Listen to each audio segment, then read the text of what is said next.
We do have a few board members that are joining virtually as well. So,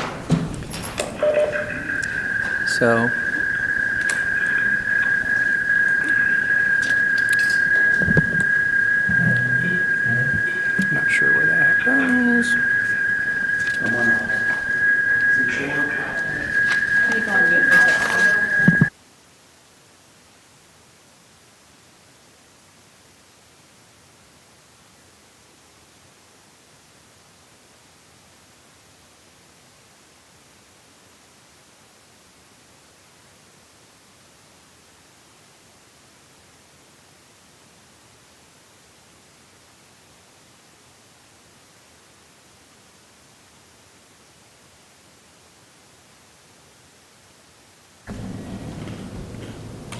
All right, technical crisis averted.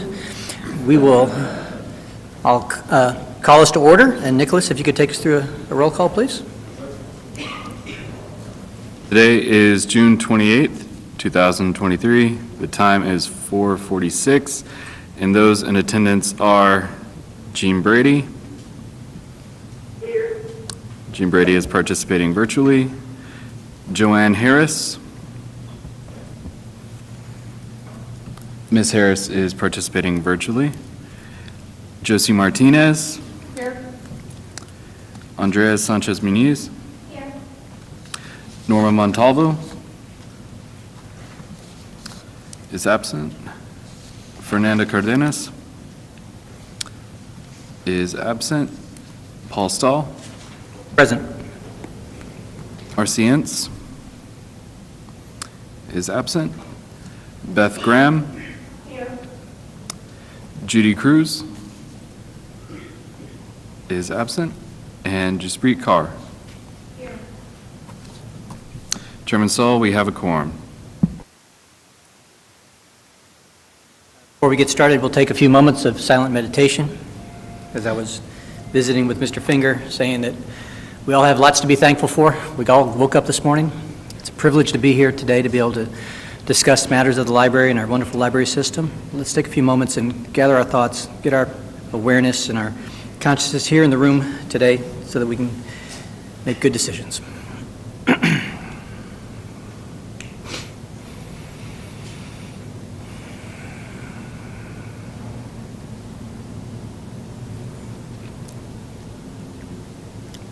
Thank you.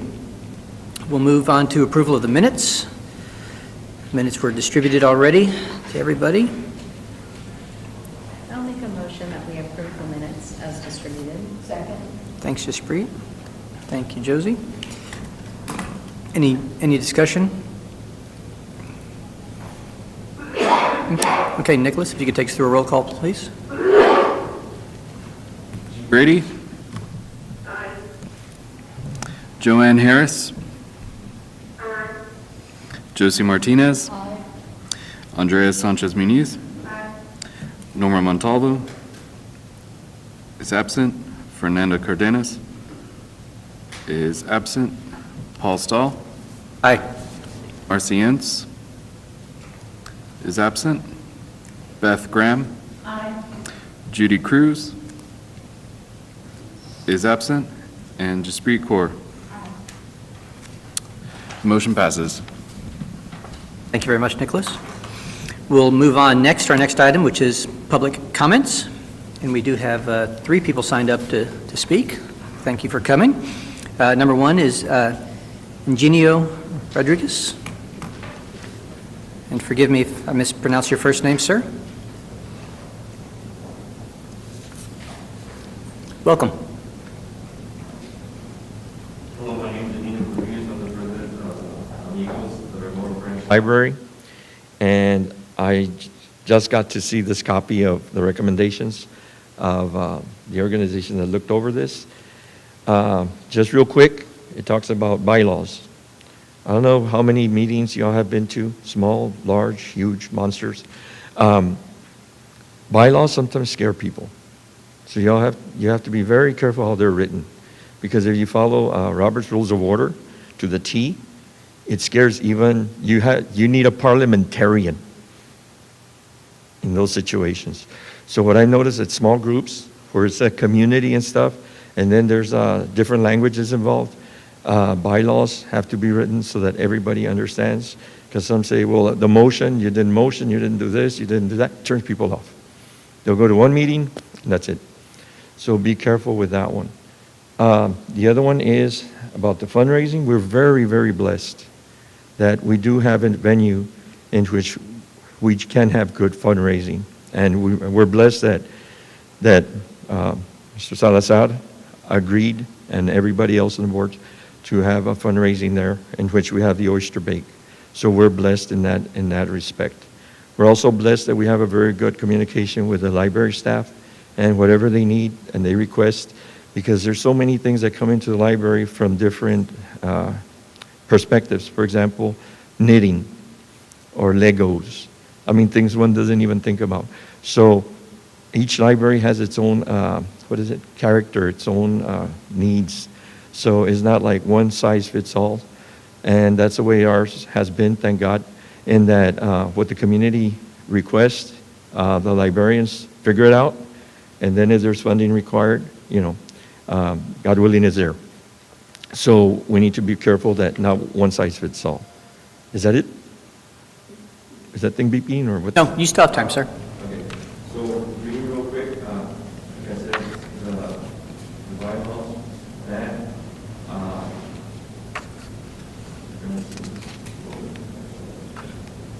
okay, so really, we want the group to be open to everyone and not to scare them.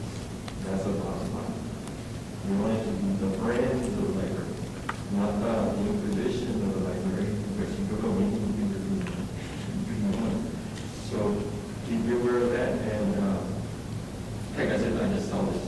So that's what it's like moving around, and for a quick review, but there's a lot of things that still need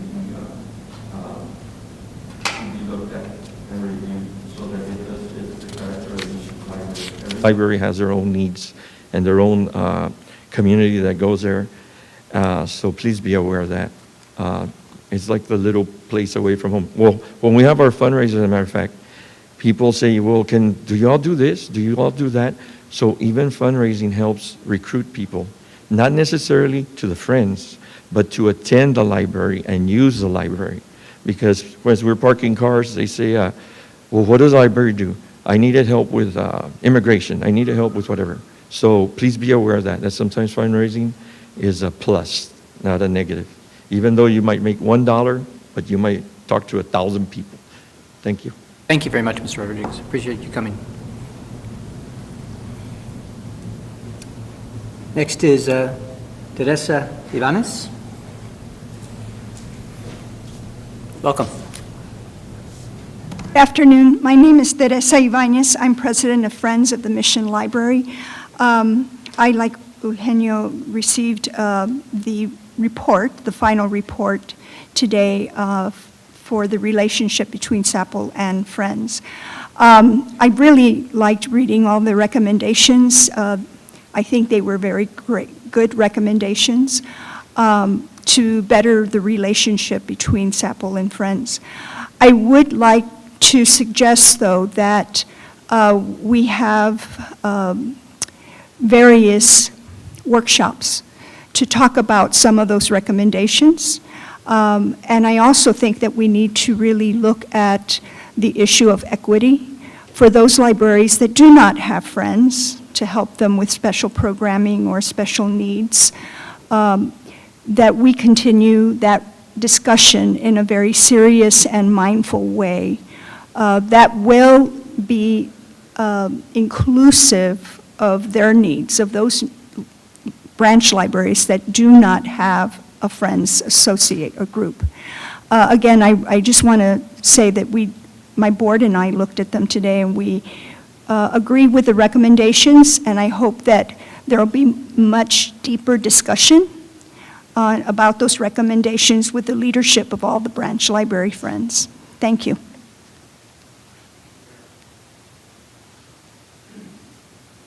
Last, we have signed up to speak, Mr. Jack Finger.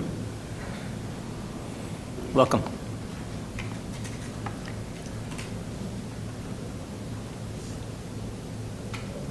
Chairman, other members of the board, my name is Jack M. Finger. Wish to present to you, inform you of at least a couple or so problems you have with your administration. First of all, a little bit of housekeeping. I notice you have three screens presented upon your large center screen. The third one on the bottom is flipped. Yeah, just thought I'd let your IT people know about that. Also, regarding the board meetings here, when a person wants to find out when the board meetings are happening, in the past, we used to be able to see that by going to the San Antonio Public Library's website. No longer. Can't find any information about the board meetings unless you know how to maneuver around a labyrinth.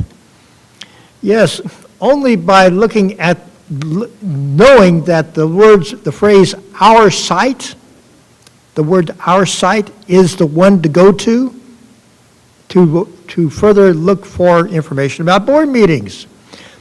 And then, as one of your administrators, Patricia Perez, witnessed, when I tried doing so with my computer phone, I touched the phrase "our site," and momentarily it went to forward, and then it disappeared. You got some more problems with you want to talk to your IT people about, assuming you still want to keep hiring them. But the big problem I want to mention to you is about something that occurred several weeks ago. You had some guy who was frankly disrupting everybody in the library. He was on one of the computer sites monitors, was using his phone, kept using a loud voice, and I informed not one level of administrators, but not three, but 4 levels of administrators before somebody finally did something with him. He supposedly has 3 chances to do something before he's kicked out. Well, your administrator, Ms. Perez, decided to give him a 4th chance. And I said, no. I put my foot down and said, no, you're not going to do this. You get your superior over here, and we're going to take care of this once and for all. Now, and finally, Mr. Parisi came by. He finally did something, and it took 2 levels of security to get the guy kicked out of there. Now, my question is, who really is in charge of this place? The interrupters or the patrons through the administrators? How many times will administrators give interrupters free rein and let the patrons suffer because of it? Somebody needs to get serious about this so we don't have to go through that again. Thank you.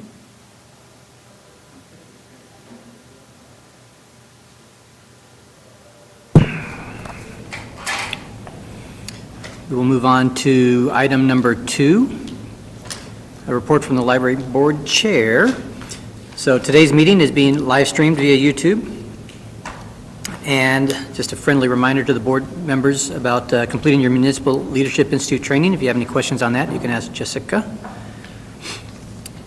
Item number 3, any reports or updates from the trustees? I'll start with you, Josie, if there's anything you wanted to share. It's been a really exciting summer. If you go online and look at the events calendar, you can see that there are so many choices for us.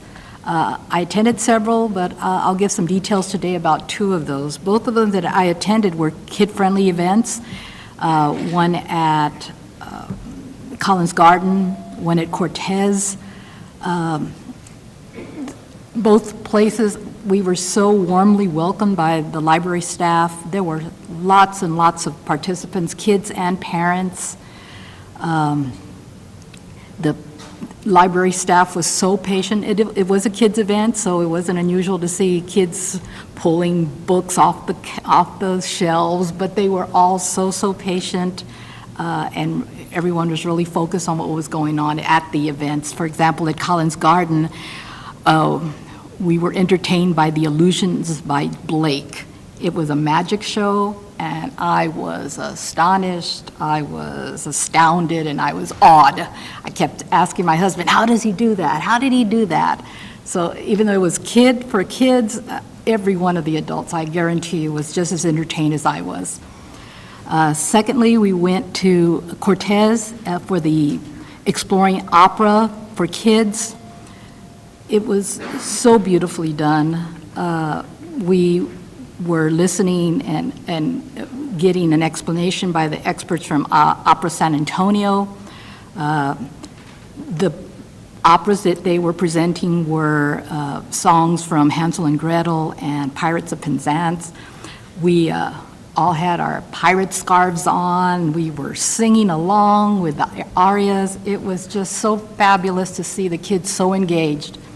And it was wonderful to see how the library reaches out and collaborates with other entities like the Opera San Antonio, and to get the kids so excited about opera at such an early age, just planting that seed for the future. These are future patrons of the arts, and I just am so proud of the way the library reaches out and collaborates.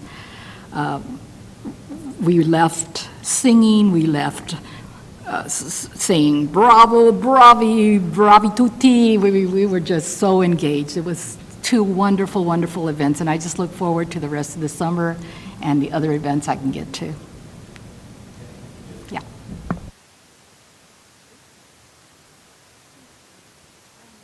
I attended the Ella Awards last Tuesday. That was wonderful.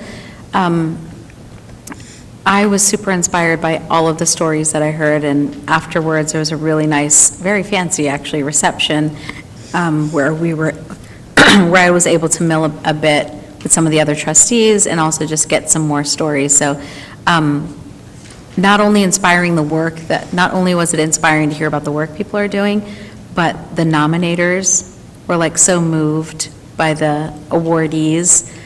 Just hearing them kind of tell the stories of the impact that the Ella Award recipients made was really nice. And I'll encourage all of my fellow trustees to attend, because I hadn't attended an Ella Award, I think, since 2018. I think I missed 2019, and then in 2020 onwards, they had been postponed due to the pandemic. So that was really nice. I also came to the Central Library this past weekend. I had a bunch of family in town, 4 nieces and nephews. They were under the age of 4, and we went to the Children's Library. We gave it a test run. It passed, which was really wonderful. They also signed up for summer reading, and the librarians were so great. They even let the 9-month-old and the 1.5-year-old color a popsicle and put it on the wall themselves. My nephew tried to also color the rest of the popsicles for everyone else who's put popsicles up there. But it was really amazing, and they kept on sharing with me, like, wow, my library doesn't have this. And so I think the San Jose Public Library is going to get some feedback when my family gets back home. And then finally, I was invited to deliver the invocation for the sick faith at the interfaith service last Wednesday with the new council people coming in, and that was really nice as well. Very nice to see the diversity in the council, and also to take an opportunity just to hear about what was on everyone's minds and what they wanted to achieve for the next 2 years. So I am very hopeful for the city and very excited about that. Awards. I'm glad that you're able to step up and assist with that. I know that was a lot of fun. Hated to miss it. Beth?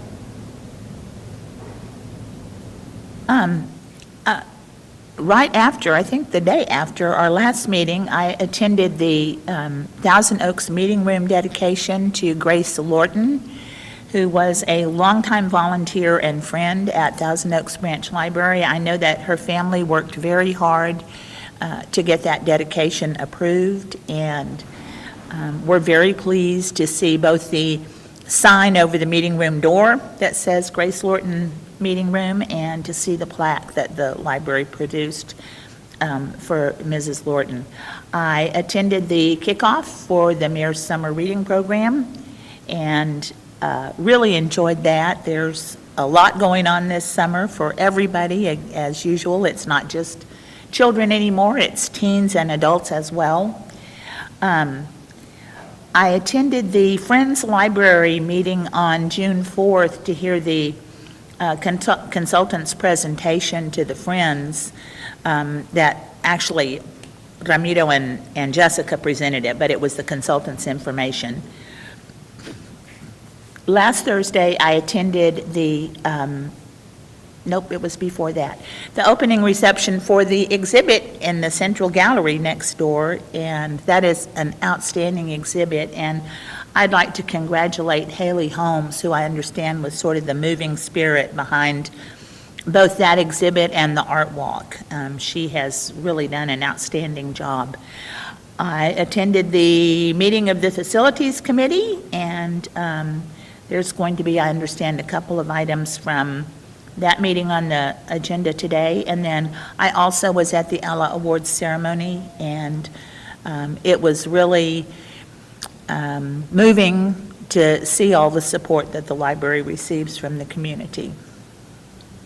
So, and Justpreet did a great job as MC. Thank you, Beth. Andrea? So, one thing that I do want to share is I was talking to one of my instructional coaches, and she was telling me about, the end of the year was very hectic, but she wanted to continue promoting literacy. So she reached out to Cortez, and she said, do you have anybody who can come at short notice to talk to our students about the summer reading program? And within a week, they were there, they were presenting, they were giving students all the information. Students were asking, how do I sign up for a library card? Can I get digital access? I didn't know there was a library across the street from my school. But everybody knows it's really hard to get middle schoolers engaged in reading. And I know at one point, the Cortez had a really strong tween program, and then with just things that happened in the area, it kind of disseminated.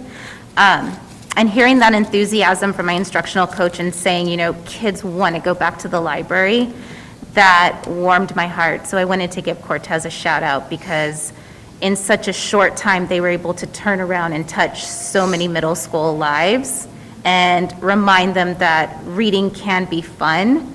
Because that's the other thing in middle school, reading's not fun, and let them know that they had a safe space to go to do other things but read. So I'm looking forward to future partnerships and more tweenagers going into the community. And then that leads me to the Ella Awards, because as much as I love adults getting awards and getting recognized, the amount of teenagers that showed up was amazing. The group that was nominated, it was a list of 7 or 8, 10? 11, I think. 11 young adults, teenagers. And you think, okay, going to the library for awards. No, they were there, their parents were there, their family members were there, and you could just see the excitement beaming off of them as they got up to accept the awards. And then when they were looking at the awards and playing with the awards, Justpreet had to remind them that they were very heavy awards,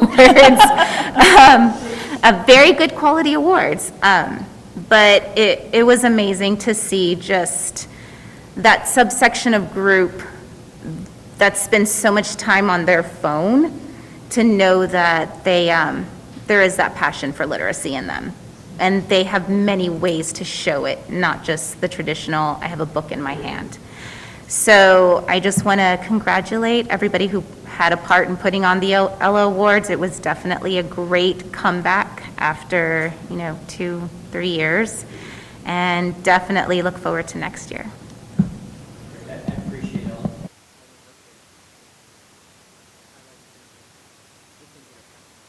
Have the youth and the teens, the tweens involved and represented. I mean, that's huge. That's huge. And even the younger ones being exposed to the arts. I mean, I'm remembering, experiences I had, second, third, fourth grade that, are still so fresh because they were so impactful And it sounds like that opera event might have fit the bill for some of those youngsters. Thank you, everyone. We'll move on to, oh, my gosh, thank you. Jean, anything you'd like to share? Thank you. I'd just like to share that I'd like to get back to some of this. I hope you do. We'd like that as well, Jean. And Joanne? And you are on mute, Joanne. Good afternoon. I attended a fourth grade, and I enjoyed her family, and it was just such a nice small group, and it was very nice. And I also attended the kickoff for the summer reading at Central Library, which was a lot of fun, and just to see all those innovative little things they were doing, because I'm not crafty, and it was just beautiful. And I attended the Ella Awards. The Ella Awards, I was just, as she was talking about it, it was just so impressive to have so many young people and teenagers with their grandparents and things. And it was more than just that one group. There was another young lady that won. And I mean, it was very exciting. And I did have long discussions with the chairperson of the Friends group from Harvard and from Schaefer for their opinions. Thank you. Great, thank you very much, Joanne. Now we'll move on to the next item. Report from the library director. Thank you, Mr. Chair. There is a written report in your packet. I'd be happy to respond to any questions. I do have a couple of, one acknowledgement. I want to recognize David McCary, Assistant City Manager. He's here with us today. And the other is that we took note of the new spur, Victor, I'm going to try to pronounce his last name, Wambeyama, who staff recognized and shared with me that he prefers to read instead of, I guess, do social media, which perhaps sometime in the future we might have an opportunity to partner with him to promote reading and literacy. So we were excited about that. That's all I have for today. Does anybody have any questions? I have one. I've seen on social media the announcements go out for a few of the branch libraries closing early because of HVAC issues, and just wanted any kind of an update on how that's going or how that's being managed. Absolutely. Obviously, it's a concern of ours because we know that libraries play a valuable role, not only providing access to resources and programs, but during the summer, libraries play a role as cooling places, and during the winter as warming places. And then during emergencies, certain libraries are designated as cooling centers. And so we've had some struggle with a few branch libraries where the systems the air conditioning system has not been able to keep up with the heat because of old equipment. Some of that in some locations, for example, Brook Hollow, the HVAC system there is being replaced. At Guerra, that will be replaced as well. Earlier today, we were talking about messaging. We received some information at Dallas Public Library in terms of their messaging, because they're also struggling with some of their facilities in terms of their air conditioning systems not being able to respond to the high temperatures, and they have to close early. So we've been very proactive in our efforts.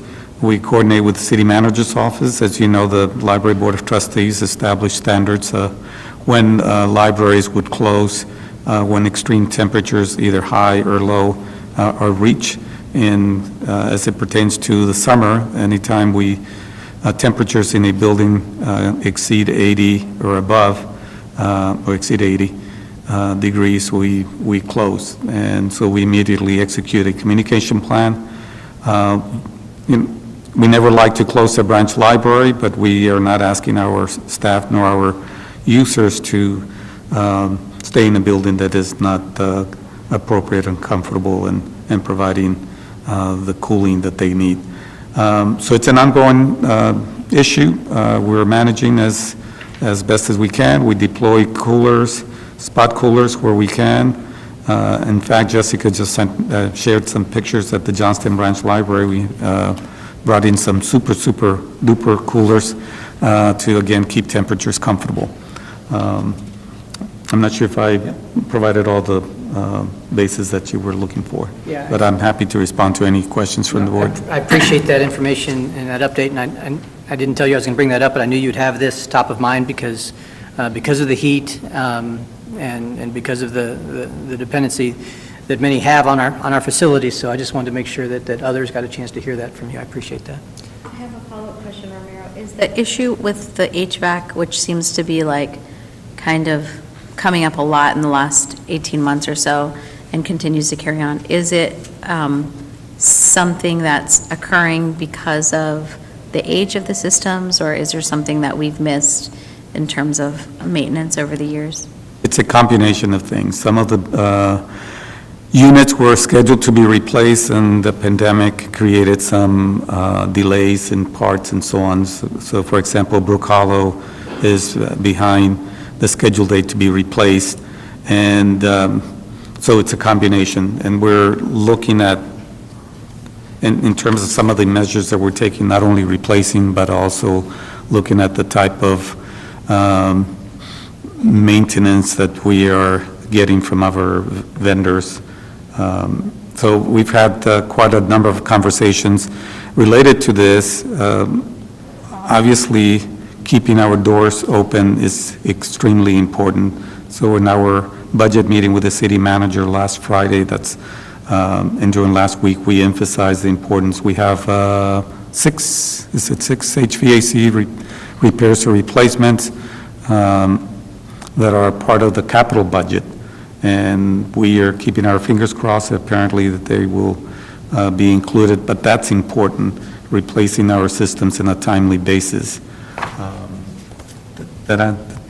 Okay. So it's a combination of things, just to reemphasize: aging systems, having the appropriate technicians respond accordingly, and keeping those technicians accountable. That's on our radar as well, and we're addressing that also. It's something that's on my mind quite a bit I'm sure many of you have seen the articles and the news articles and social media posts about the extreme heat. You know, it's like record highs all over the state. And the library has in the past been the known entity of a place that, whether it's designated a cooling center or not, people know that it's a place they can go, that's free, there's no time limit to be there, and you can cool off for a little while. So I'm just sensitive to the fact that whether it's designated by the city as a cooling center or not, people do view it as a cooling center. And I would hate for, such as in the case of Johnston, for someone to turn up and then feel like, oh, the library is no longer that spot for us. Thank you for entertaining my question. Comments before we move on? Okay, once again, thank you, Romero, for giving that update. We'll move on to item number 5, budget report for May 2023. Hey, Gabby.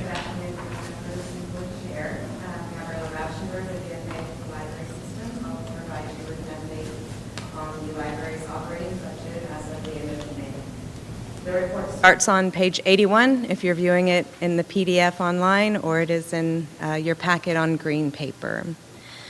This month, you'll see that the revised budget column was updated to reflect the mid-year ordinance adjustment that was approved by council on May 18th. This adjustment did not reduce our overall budget, but it was used to realign our budget to projected spending for the fiscal year. An example that you'll see, last month, personnel leave buyback was at about 178% spent. This month on the report, you'll see it's at 100% spent. So we were able to allocate some savings due to vacancies and increase the budget for that line item to even those out. As of the end of May, 67% of our fiscal year had elapsed. We are at 66% spent, including encumbrances, or 64% without them. So overall, same as last month, we are on track for spending our budget by the end of the fiscal year. So if you have any questions, I'd be happy to take them. Thank you, Gabby. Does anybody have any questions?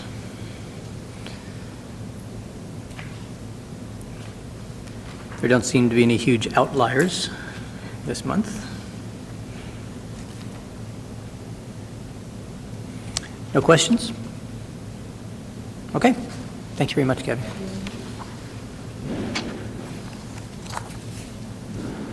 Moving on to item number 6, report from the Executive Committee. They met on June 20th. I was not part of that meeting, but thank you for covering that for me. So they met on June 20th to set this agenda. Report from the Budget Committee. Yes, we did meet, and Kathy will be providing an update for us.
Add context to that report. When I saw that yesterday, I had to dig in a little bit more because at first blush, it looked, hey, we're at the bottom of the list.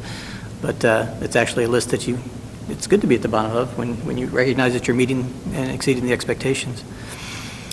Any questions for Kathy? I missed, what was the other department that rated highly besides library?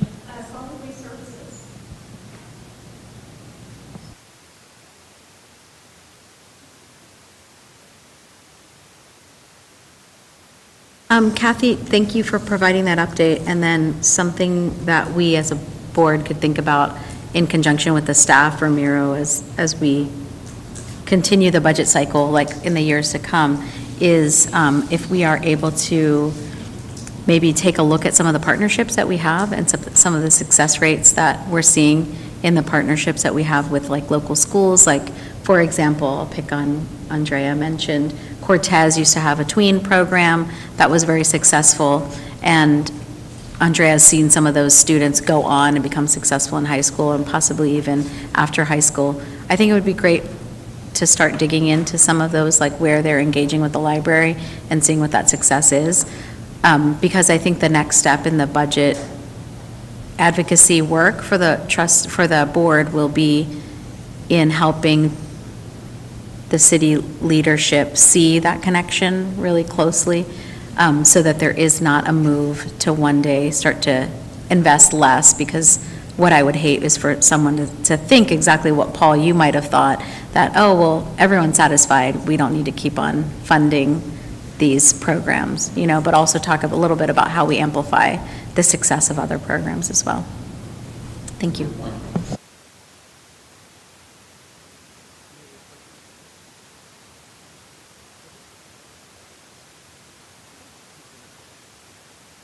On to item number 8, report from the Facilities Committee. The Facilities Committee did meet, and Kathy's going to take it.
us information about when we can start, and of course, you previously delegated to Ramiro choosing closure dates so we can just keep going as fast as we possibly can. We have had some recent issues at Cody Branch and at Landa Branch. Those two situations are a little bit different. Landa, we're having some issues with the actual, it's a relatively new system we have over there, but we're experiencing some problems with the humidity in the building that we think is affecting the ability of those units, they're called split units, to function throughout that building. That's a historic building, so the system's a little bit different there. So we have requested funding to do a bigger project for Landa. We've also requested funding for Cody Branch in the capital budget for next year. So again, Landa and Cody have not had to have closures, nor has IGO, but we're just trying to be as proactive as we can in keeping those systems operational. Next slide. Well, let me pause there because I know the HVAC issues are a big concern, and we totally understand that. Did you have any other questions about that? I appreciated hearing about the mitigation strategies to assist and to, sounds like trying to go even above and beyond to make sure that there's maybe more capacity with that larger unit. So no, I'm really appreciative of these updates. So. Okay. Then some project updates for some of our other projects. Central Texana Bond Project, this is funded both through the 2017 bond as well as the 2022 bond. As you know, this was one of the projects we kind of backloaded into the 2017 bond to make sure that we had as long as possible for the foundation to fundraise. They brought about $500,000 to the table for the project, and we will be able to move forward with the whole original $2 million project for the whole floor. So we're really excited about that. The Texana area is now closed to the public, so we're, first and foremost, we had to move out all the very, very important materials from that area, find secure and climate-controlled storage, and handle that very carefully. So we're kind of at the end of that process, and construction will be able to begin relatively soon. There will be interim service for Texana in the storefront area on the first floor, and that's being staged and set up now, and we're anticipating that to begin July, August for the public as an interim service for Texana during the duration of the project. And we do have a few photos that kind of show you, poof, stuff's gone. So we're getting close to beginning construction. Next project, as you know, we had a 2017 bond project to make major improvements to the first and third floors. Of course, we reopened to the public on April 1st, but we do have some items that we're still completing for the project. It's mainly furniture and fixtures. So we continue to work on that, as well as the canopy to take you from the parking garage to the blue room without getting poured on in terms of rain, and then the dock work. So we have some loading dock work that's happening to improve the ventilation down there. So that scope continues. I did want to show with you and highlight one of the areas that we improved, which is the third floor. The escalator enclosure. I'm sure you all remember this because we talked about it for about a year, right? And there was much trepidation and lots of good deliberation, and this was the design we went with, which basically the idea is rather than your children being able to just run and get on the escalator before you can catch them, there's this little containment area and a partition around where you come up the escalator or where you're going to go down the escalator from the third floor children's area. We have gotten through Kate Simpson, who's the unit manager for children, as well as Haley Holmes, who of course is responsible for all of Central Public Service, very good comments from parents and caregivers. They're just very happy that they don't have that kind of fear, hanging over them that one of their kids is going to get away from them. So we got really good feedback. So we know how much the board thought about that change, and we wanted to share that. And then people are really enjoying the story time room as well, and you can see a picture of that on the right. Las Palmas branch, we are in construction. So we have a couple of progress photos for you on the next couple of slides. So you can see they're heavy duty into construction. There's going to be full improvements. We're going to have the addition to the front of the building, enclosing the plaza with the additional funding we got in the 2022 bond. So it'll transform this branch. So we're into construction. And this is the location where the commitment to the community was to reopen before summer 2024. So we will continue to push towards completion. Next slide. And then we got a request to give an update on the main Soledad project. This is a 2017 bond project that is managed, of course, by the Public Works Department. This is the street project. Lots of good improvements to the street, including pedestrian lighting, landscaping, signage, and of course the street work itself. It had a big drainage component, all kinds of scope. The project still seems to be on track for a completion about October of this year. So for that reason, we're not anticipating an impact from the project for Katrina Ball. So we continue to work with our partners in Public Works to just stay up to date about that project. And I think that concludes our project updates. There are a few action items later in the agenda that the Facilities Committee approved at their meeting.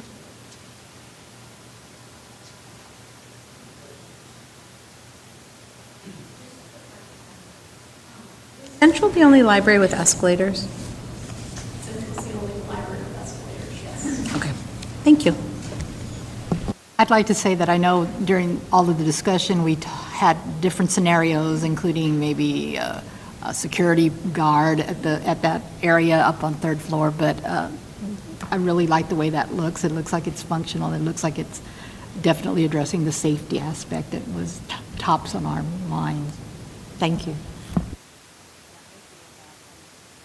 I apologize for handprints that I brought to the library. But they really liked the artwork on the glass up there, so the fact that it's attractive to them too, I think is a good thing. So, thank you. I don't have a question, but it struck me on the pictures that you showed, how much opening up the story time room, the difference that made to the third floor, and how much more welcoming and inviting and interesting it looks rather than having that space closed off. So, great design decision.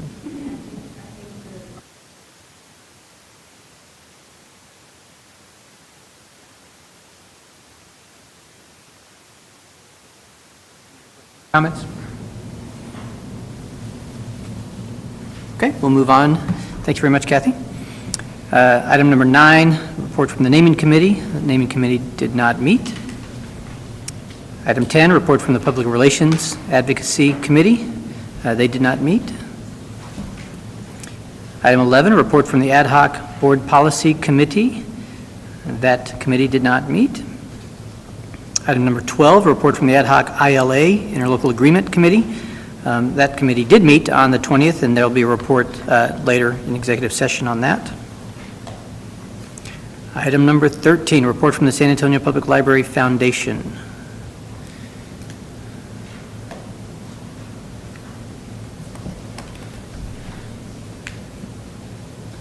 Good afternoon. I'm Denise Leatham, Director of Marketing and Communications for the San Antonio Public Library Foundation. Amy Cohen and Jessica Rivera attended the International Library Fundraisers Conference in Austin a few weeks ago. There was a lot of good information exchanged, some best practices shared, and connections made to help us in the future. We have a great idea from Charlotte, North Carolina that's coming soon, some more to follow on them. The Katrina Ball sponsorship packets have been sent out. The table sales are starting to move. Please let us know if you have any suggestions of companies or individuals who might be interested in sponsoring. We are always looking for more support.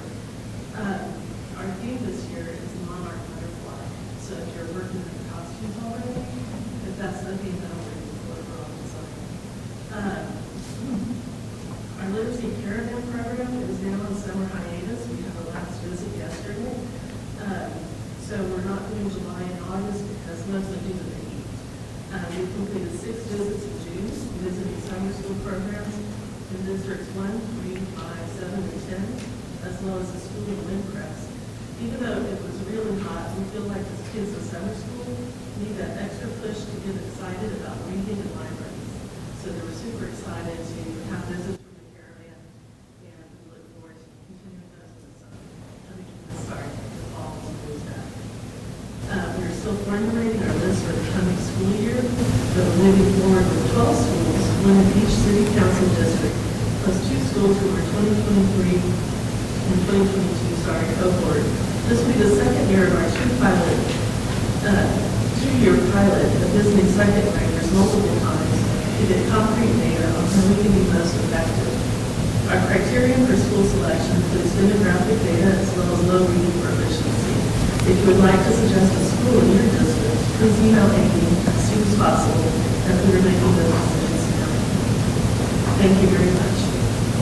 Thank you, Denise. Does anybody have any questions? Denise? Okay, thank you very much. Moving on to item number 14, report from the Friends of the San Antonio Library. Good afternoon, trustees. the heat has not slowed down sales from the bookseller and our online sales.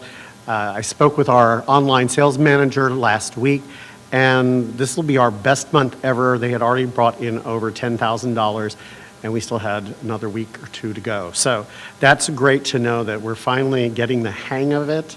And we were very fortunate because this person started off as a volunteer, and when our online coordinator left, they stepped in. So we're going to do everything we can to make sure we don't lose this one. Great. So we had our June board meeting, which was actually pushed back from May, waiting the report from Martin Gomez, and I thank Ramiro for being there to explain the report and really help the Friends start digesting it. And now with the advent of the final report, we'll be delving deeper into that, and we'll circulate that for our upcoming board meeting, which is July 16th at the Carver. So that will be our primary focus at that meeting. So, and everyone's welcome to attend. Any questions?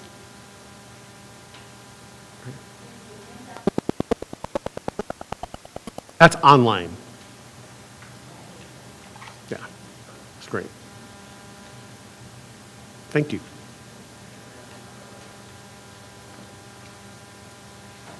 Number 15, I knew Lily was here for a reason. Receive a report from the San Antonio Book Festival. Afternoon. I believe there's like a whole slideshow. There we go. Thank you. So the 11th Annual Book Festival took place earlier this year on April 15th, and I am proud to report that I consider it the best book festival ever. It felt like pre-pandemic times in terms of the energy, in terms of the crowd, and certainly in terms of the profile of authors that we brought to San Antonio from all over the country. Next slide. So we are estimating that about 20,000 people walked through the festival footprint in both the library and the UTSA Southwest campus throughout the day. Of course, you have to remember that we don't have any official entries, so it's hard to say for sure how many people we have. So it's an estimation, and yeah, that's just the number of sessions. Next slide, yeah. So this is always just an interesting little tidbit that we share. You know, I'm always curious to see what the landscape of the publishing industry is in terms of the books that we feature, and this year it was actually evenly split between fiction and nonfiction titles. So that's kind of a deviation from previous years where we were leaning a lot more heavily towards fiction. Next slide.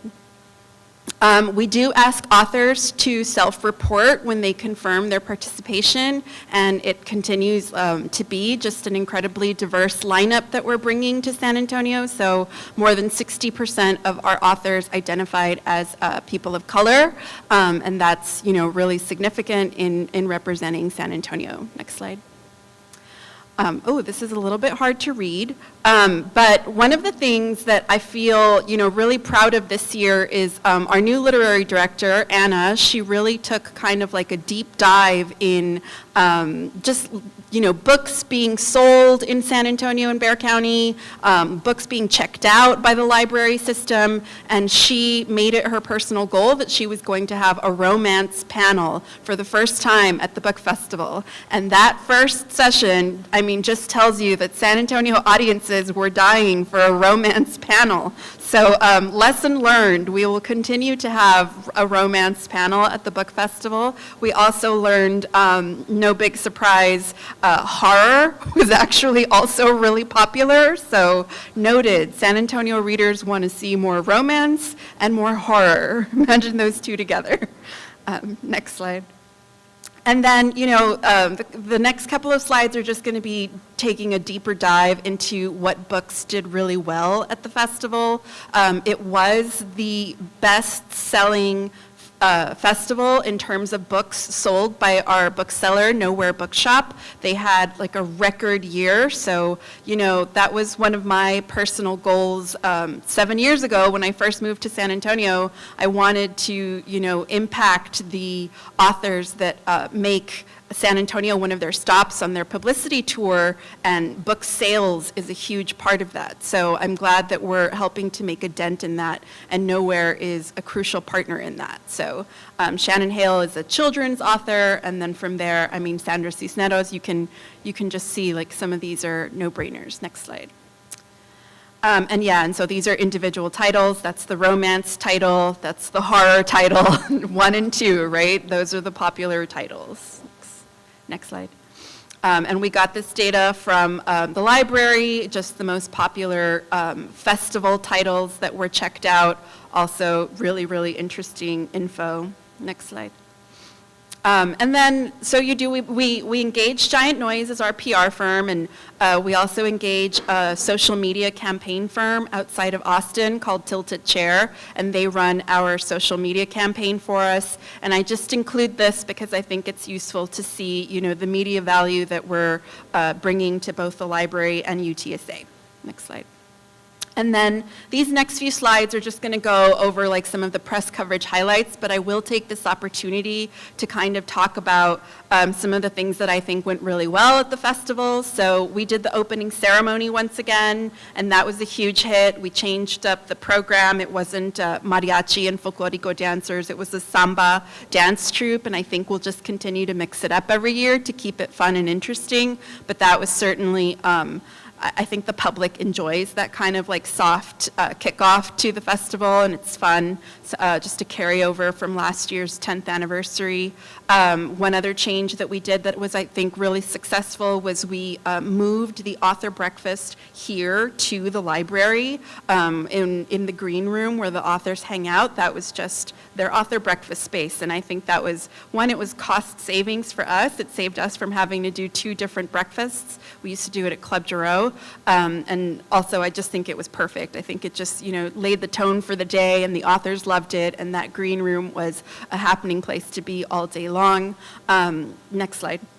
We also introduced a new Friday night event. The Friday night event has always, been our way of getting like a younger demographic to be interested in the book festival, to grow with the book festival over the years. And this year we introduced an event called Lit Happens, and we partnered with Texas Public Radio, the 80/20 Foundation, and Centro with the Art Everywhere Project. And we, it was like a 3 event night of poetry and storytelling and literary deathmatch at Legacy Park. It was really, really fun, so that's something to look forward to for next year as well. Next slide. Just keep going through these a little bit, just more of the cool stuff, coverage from the festival. Next slide. Next slide. One more. So because I can't brag enough about the book festival, one of the things that I'm really proud of that we do is during book festival weekend, we send authors to Title I schools in our partner districts, which are SAISD and Edgewood ISD, and they deliver presentations, and we gift every student in attendance a signed copy of the author's book. So once again, we went to Lowell Middle School, next slide, Loma Park Elementary, next slide, Gonzalez Elementary, next slide, and we added Poe Middle School instead of Lanier High School this year because they had some construction issues, so we had to change schools. But yeah, those were our partner schools for the last 2 years, and then this summer we'll be meeting with district leadership to identify new partner schools, and we'll actually be doing a large-scale educational program this fall, so things to look forward to. But in terms of the festival itself, we made a donation. Every year after the festival ends, we're left with a big surplus of books, and we choose to, donate to worthy organizations in the community. And this year, the bookseller, we gave a nice donation to them, and we still have a pending donation to the library too, waiting for Scott to approve some of those titles, whether they're needed in circulation. I'm just can't say enough good things about this year's festival, and also our year-round programming has expanded, where we're doing a partnership with Alamo Colleges for our Get Lit author series. We just did something for Pride Month last week, and for Hispanic Heritage Month, we're doing an event with Luis Alberto Urrea, so please stay tuned for that, for his new book. I don't know if there's a next slide. Yeah, that's it. So save the date for next year, April 13th, 2024. Super excited and really proud. Thank you for the partnership. Any questions? Should be proud. We're all very proud. I mean, I hear so many good things about it, and so much of the success is due to how well run it is. I mean, you know, you just do an amazing job. I'm happy to hear how you take the input and turn that into successes, like the romance panel. But no, we can't thank you enough for the visibility and for and just for the sheer energy that event brings to San Antonio and to highlighting literacy. It's a wonderful thing. Anybody have any questions or comments for Lily? Excellent event. Thank you so much. Very much worth it. It seems like it was just yesterday. I can't believe it was April. It was cooler in April. I remember that. Thanks again, Lily, and good luck on planning for next year. Moving on to item number 16, staff report regarding efforts to promote new read-along format as part of the library's offerings. It's an information item. Good evening, Board. It's my pleasure to show you the quickest and most fun portion of our visit this evening, developed with the show and tell for you. These books are box of more books, and they're read-along audio books. Specifically for children and specifically for, advancing childhood literacy in San Antonio. If you don't mind actually going to the next slide. Thank you. We have replaced all of our book plus CD combos because these all-in-one players do everything themselves, no batteries required. So it's a much more equitable and inclusive, accessible format for those early readers. And new language learners. I mean, who didn't learn French from reading Le Petit Prince, right? There are 572 unique children's titles in this purchase. It's over a metric ton of books, 2,500 plus volumes that will be split up with about 80 per branch. And for the first 6 months, we're not going to be floating them. So if they get returned at any location, they'll return to the home branch, kind of ensuring a better equitable access across the system. Holds and renewals will be allowed, and hopefully these will be on the shelf by the end of, start going on shelves by the end of next week or the week after. There are a few features worth pointing out. I've got a 4-year-old. She's already figured out what play and pause buttons look like in Maine. The audio player is right inside the cover of every title. The book is otherwise exactly the same as any other hard book children's copy of that same title. The instructions are available in bilingual. We have going to have to estimate close to 80 plus of the titles are in Spanish, and then the rest are in English, and then a number of them are bilingual, and they'll be distributed fairly evenly as well. Each one comes with speakers and headphone jacks, so if you don't have headphones, you can still play it. The battery recharges in 1 hour, but there shouldn't be a need for that while anyone's got it, because you can play it about 150 times. Now, my 4-year-old will blow through that in one night, but the charging capability is actually very common cord. It's a micro USB, so it would be very easy for anyone to find that to get their item recharged, or it's time to return it and just try a new book. Yeah, there you have it. There's 2 different styles. The Vox books are a little bit more blocky, square, and the Wonder books have a nice triangle shape. And then I'm going to pass it off to Scott.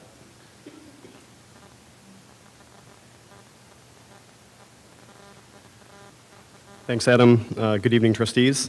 Just a few notes about how we're going to be promoting these new devices in the library catalog to our audiences. The folks who have top of mind for these, as you would expect, are people with young children, people with young language learners and their families. We'll be targeting existing patrons, but also using this as an opportunity to broaden the library's tent and bring in new users to the library with a novel new form of the read-along format. We also have been considering, and this audience gives me the warm fuzzies that marketers feel sometimes when we think about the good we can do in the world, caregivers for whom English is a second language. And the image that I get in my head is of a parent or a caregiver who maybe doesn't feel confident sharing story time with their young one, and now this kind of allows the experience to be collaborative for them, that they can enjoy the experience of a story time with their child. So we're thinking about that audience as well. There are other audiences that we've considered in addition to people with young children and language learners. We've thought about adults who may be seeking out language tools, and this could be a good format for them in which to do that. Initially, we're going to stick to these audiences that we've developed here, being families with young children and language learners, but down the line we recognize that there are other opportunities for other types of folks who may need this sort of resource. Our key messages are that these devices are fun and educational, that they can be individual or collaborative. It's something that empowers a young learner before they have those full literacy skills to experience a story and leaf through a book on their own and start to identify words as they're spoken to them. But also it's something that can be enjoyed as a family if you're people who really love audiobooks like we do. When we're in the car, we often play audiobooks. At home, we read to our children, but this is a nice kind of portmanteau of those two things where we get to experience both. And then also that they're simple. And that's a key message point for us because we want people to understand when we start promoting these devices that they're very easy to operate. They do not require any kind of additional internet connection or another device. They don't require headphones, as Adam mentioned. And so through our marketing, we want to make it clear to folks that this is a device that you can really pick up and play right away. And we will also make sure that people understand that this is an evolution of a format that we've had in the library's collection before. As Adam mentioned, we've previously paired print books with CDs, with vinyl records, with tapes, and so this is the next evolution of that format and a much better and simpler way of presenting that content. Next slide, Edward. So our strategy will be similar to what you've seen in the past from the library's marketing team. We will incorporate public relations, email, social, all of the channels that you're used to seeing our messaging on. We're developing on-site signage in order to merchandise the items within the library locations. So we'll have shelf hangers and flyers available to the branches so that when these devices hit shelves initially, the branch staff can draw some attention to them there and kind of call attention to them. When we started talking about how to present these devices to the community, we were talking about their simplicity and the fact that that is really the most compelling thing about them, that they're a natural evolution of the read-along format. But we feel it's important that patrons see the devices and how they work in the marketing in order to understand their value. Because without kind of knowing what it is, it's a book that reads to you, it's a little hard to comprehend and to be enticed to come to a library and try one out. So we looked at the marketing kits that each of these manufacturers have available, and they just didn't really meet muster for us, so we did something a little unorthodox this time in that we created our own photography suite using existing actual SAPL patrons at SAPL locations. So we'll show you those photos in just a second, but don't go to the next slide yet, Edward. I did want to mention one thing, and that is that we will be sticking to the phrase read along. We don't want to confuse patrons by using all the multiple terms that are used to describe these items.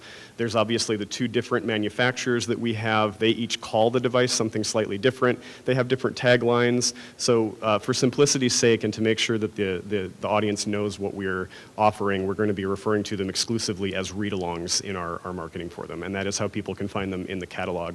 They can also search the manufacturer terms and find the devices too, but we're going to be promoting them as read-alongs. So next slide, Edward.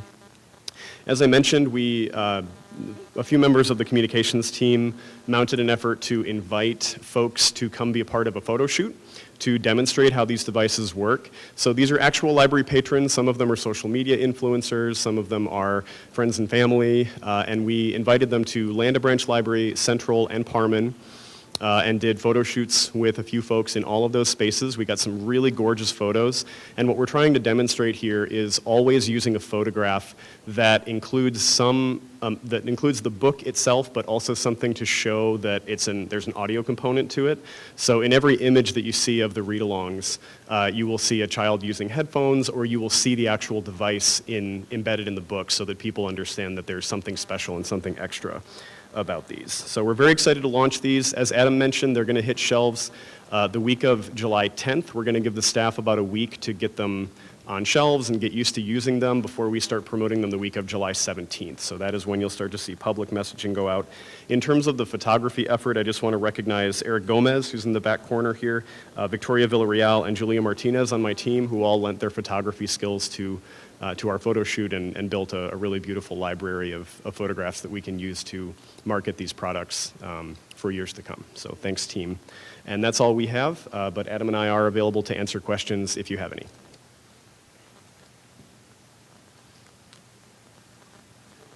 I've got a comment.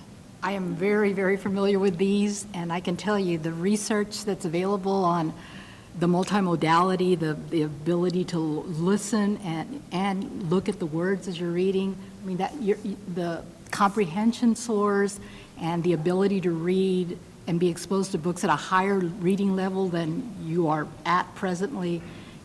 These are just wonderful, wonderful tools. What else did I want to say about it? Bravo. I mean, it's wonderful. Oh, I know. When you move up the scale into a chapter book for kids, those are normally have the big print. And the big print, again, the research tells us that the brain really easily accesses that information along with the listening to it. And again, your ability to read Harry Potter, even though maybe you can't read Harry Potter, this combination with this device, this is so good for our struggling readers especially. Yeah, me too. So does it come with the charging device, or once it's lost its charge, they have to take it back to the library? Charging devices here. We do not currently circulate those charging devices. We kind of want to wait and watch to see if the 150 plays holds up. They're actually rated on their website with more plays than that, and of course the length of the book is a big dependency. So we're fingers crossed, but when they get back, we'll be testing them and charging them as needed. And then have y'all considered making a video? Because my first instinct, I want to start pushing buttons as y'all were talking, and I know that's rude, so I didn't. But as somebody who comes from like a secondary level, so we don't have these, which I think we need, that would be my first thing if I was a parent or if I was with, nieces, nephews, cousins, is I'm a visual. I need to see how it works, what it does when you push the button. So, you seem a little smarter than the kid, like, oh, you do this. Not knowing I watched a video on Instagram or YouTube. I expected somebody to start playing one while we were waiting, and we chose the books with that intent, so I was really hoping to hear one. That's a very good point. Yes, we are we're not creating our own video, but both manufacturers have how-to videos about how these devices work, and we'll be sharing those when we launch the campaign so that people understand how the devices operate, yes.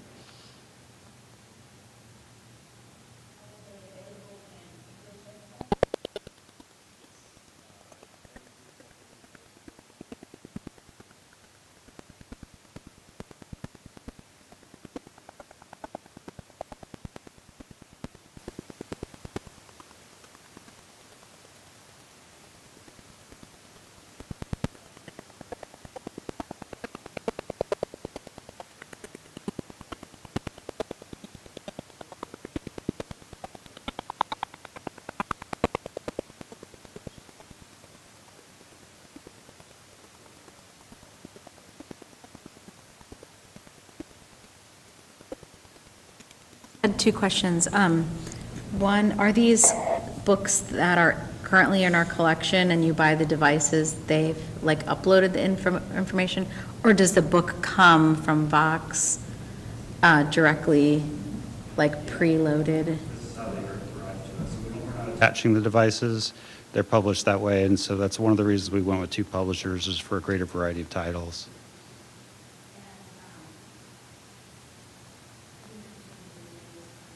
Follow on to Andrea's question, I think having like a QR code on each title, maybe like somewhere on there is probably like a SAPL sticker, right, that shows that we own it.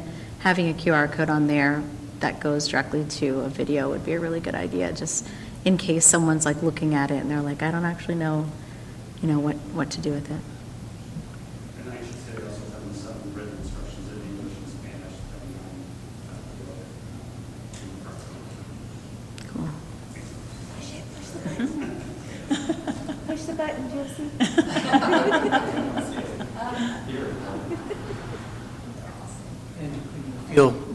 We feel we have enough stock to meet the demand? Sounds like it's going to be Times as much. It's a good amount for now, and honestly, it's been pretty impressive for my teams to get these things pushed through so quickly. There are a lot of departments involved in getting these here. The purchasing process has been going on for over a year to get them onto the shelves, and now the technical services team's job is to get these out to the libraries, moving, again, over 2,500 pounds of books in the course of a couple weeks. So it's been a pretty big effort. Yeah. That's wonderful. I mean, it sounds like there's a lot of made-for-TV opportunities with these devices, these books. It all sounds so exciting, so exciting. Thank you very much for that update. Any other questions? Sorry, one last thing. I'd be interested to know the change in numbers from when you release them in the summer to when school starts, because I feel like once educators know that these are available and they're not having to use CD players, cassette tapes, looking up audiobooks on the computer, I'd be curious to see if the usage grows depending on kind of who's checking them out, or if you see like more bulk checkouts of them, because that's what teachers tend to do. They won't check out just 5, they'll check out 15. So it would be nice to have like an update after this, just to kind of see how it grows.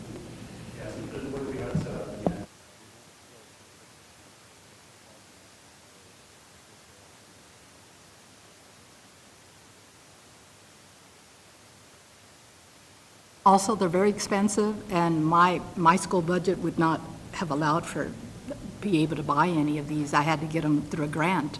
So the fact, we're always so concerned about the equity portion of being able to have access to these types of books, so to be able to do it through your public library, to get these where you probably wouldn't be able to in a lot of our poor districts, fabulous. Promoted them yet quite with public. They're live in our catalog right now. You can actually search for them and place holds. We already have a few hundred holds for these books that no one didn't exist last week. So I think they're going to be very popular. I'm going to have to check on that too. We haven't tested the searching because they're not live and in the libraries yet. But there are some ways we can probably create faceted searching on the search bar.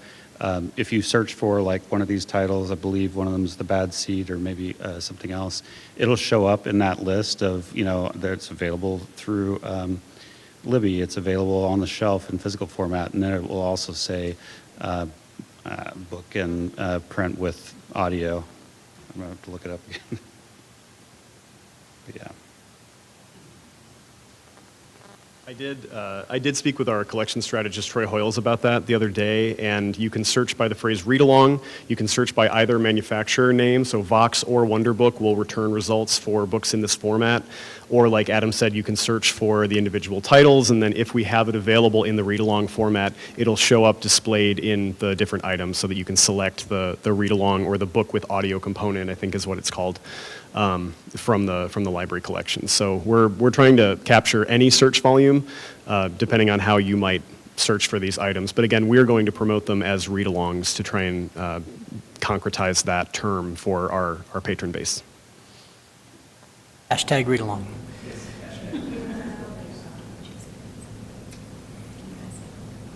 Okay, thank you all very much. Exciting stuff, and good luck with that launch. And I think that's a great idea to get an update later to see how that's going. Moving on to item number 17, review and consider approval of building dedication plaques for the Encino, Petranco, and Schaefer branch library locations. Welcome, Kathy. Recall that a few months ago, we kind of told the board that for some of our newer branches, they're not that new anymore, but for these branches you see on the screen, Encino, Petranco, and Schaefer, we didn't have building dedication plaques put into the buildings at the time they opened. So we are now fixing that. So we have for you tonight as an action item consideration of the 3 building plaques for these projects. The Facilities Committee did approve these at its last meeting, and so it's for board consideration tonight. And on the next series of slides, which I believe you have in your packet, because I know this is very hard to see up on the screen, is a proof of each of the plaques for each of those 3 locations. And you'll note that the way the plaques are done is the Board of Trustees is listed for the year that the construction started, as well as for the year that the building opened, and same for the City Council. There's also the city manager on there, the library director on there, city architect, and some other folks who were heavily involved in the project. So we had brought this forward some time ago, but we found some errors. So this has gone through a scrub of probably 5 or 6 times to make sure that we're reflecting all the names correctly as per the council roster in the case of the council, and then in some cases we've reached out to board members to ask them how they want their name reflected. So we have this for you tonight for your consideration for approval, and then we would move forward with getting the plaques made and installed.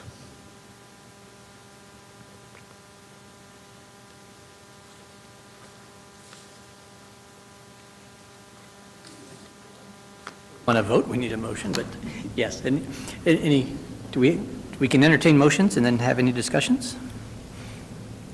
That we approve the dedication plaque designs for Encino, Petranco, and Schaefer branch libraries. Second.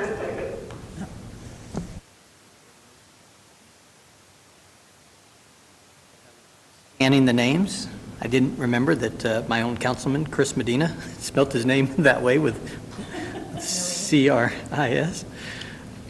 And you're right. Any questions or comments? I'm glad we're finally getting this done. And I'm looking virtually if there's any questions or comments. I don't see any. What material are these? It's actually going to be a bronze look, but it's cast aluminum. It's a lot cheaper and a lot less heavy, but it still has that look. Okay, if there's no other questions or comments, Nicholas, if you could take us through a roll call vote, please.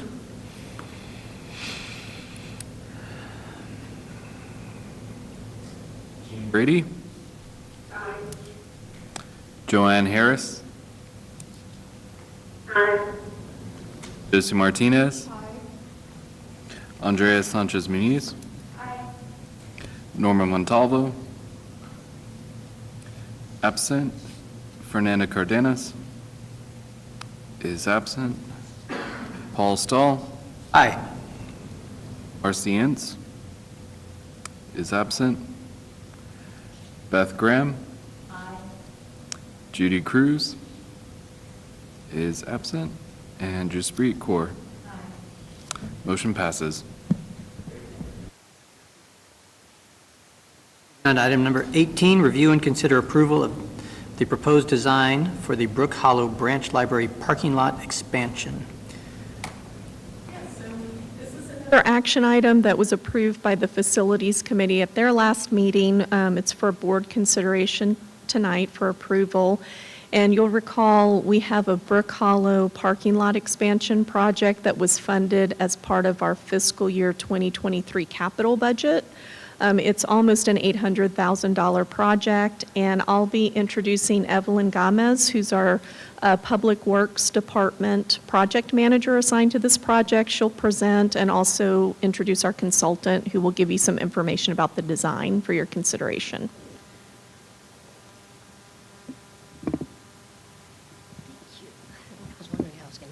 Welcome, Evelyn. I'm one of the senior architects at Public Works Vertical Division, and the Brook Hollow parking lot expansion is being designed by Half Associates, and we have with us today Mark Zach, who is a landscape architect who is developing that design, and he will explain that to you, and I'll go over the scope of work.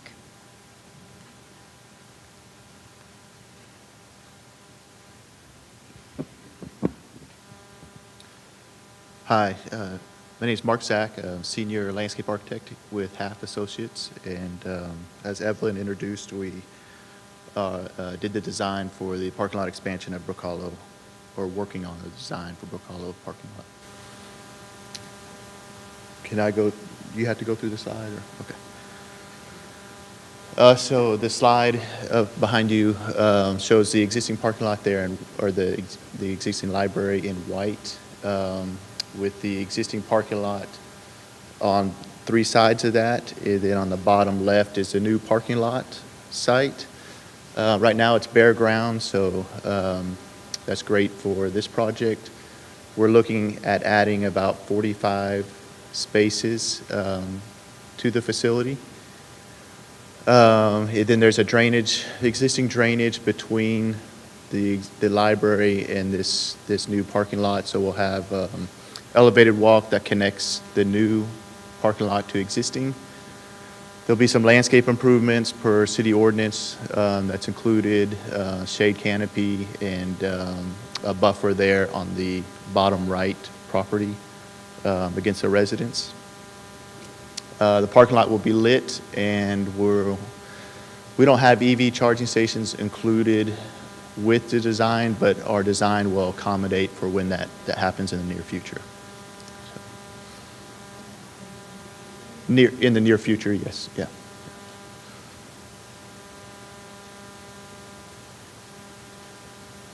So if there's any questions, pretty straightforward layout, but welcome any questions on the. Back to the picture.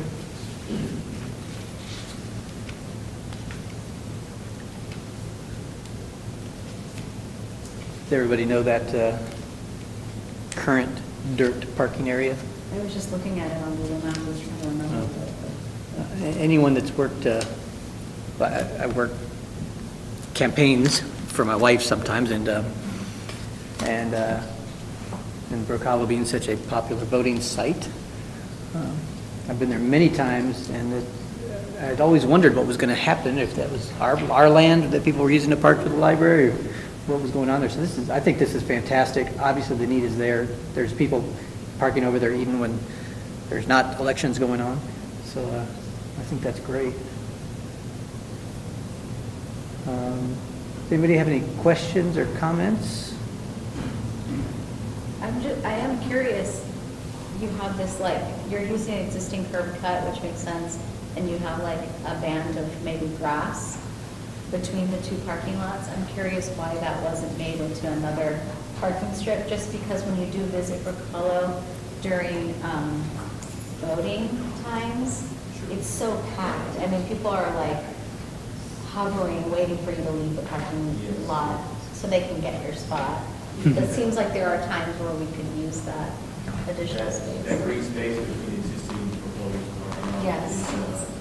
Actually a drainage swale, existing drainage swale that takes runoff from the street and actually through drainage flumes through the neighborhood. So it's something we really can't change or impact. We just have to kind of work with it. So.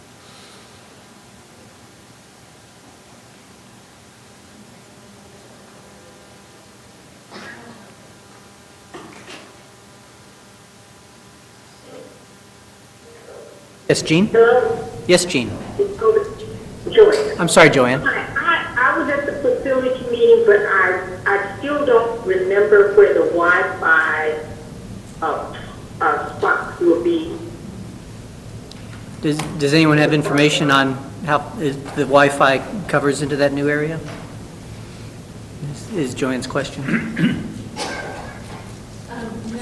The Wi-Fi won't cover this new parking lot, but I think that's something we can look at in the future. Yeah, so for every branch, we have at least 10 parking spots that actually during the pandemic we marked with the Wi-Fi signal, so those will still remain closer to the building. But I'll make a note so that we keep it on our radar to consider expansion of Wi-Fi out to the new parking lot in the future. That's a great question.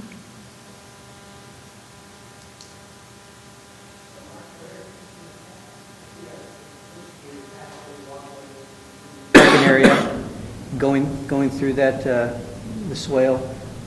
Is there elevation change? Are there steps there? No, it'll be, so the proposed parking lot and the existing parking lot will be about the same elevation, so it'll be a level connection between the two. But it will be an elevated sidewalk at some point to allow drainage. Okay. And in the middle of the parking lot, those will be trees planted? Yes, so, yeah, where those 4 trees are, there is 2 rows of parking between those. And yes, so that'll help us with the landscape requirement and some shade. Right.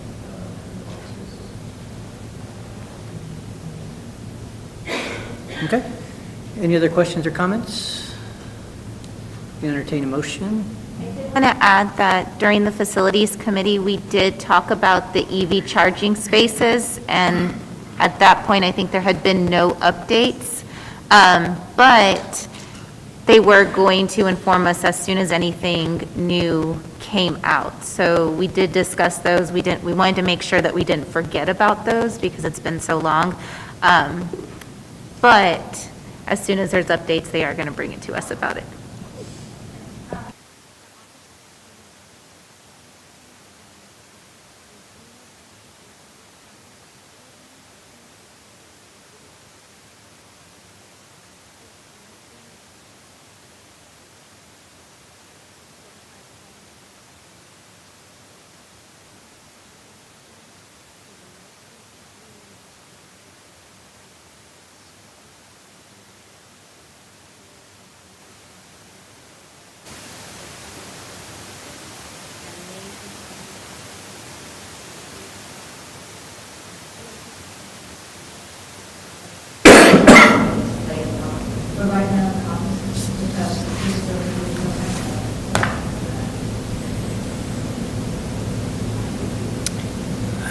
Do I have a motion where we can start considering? I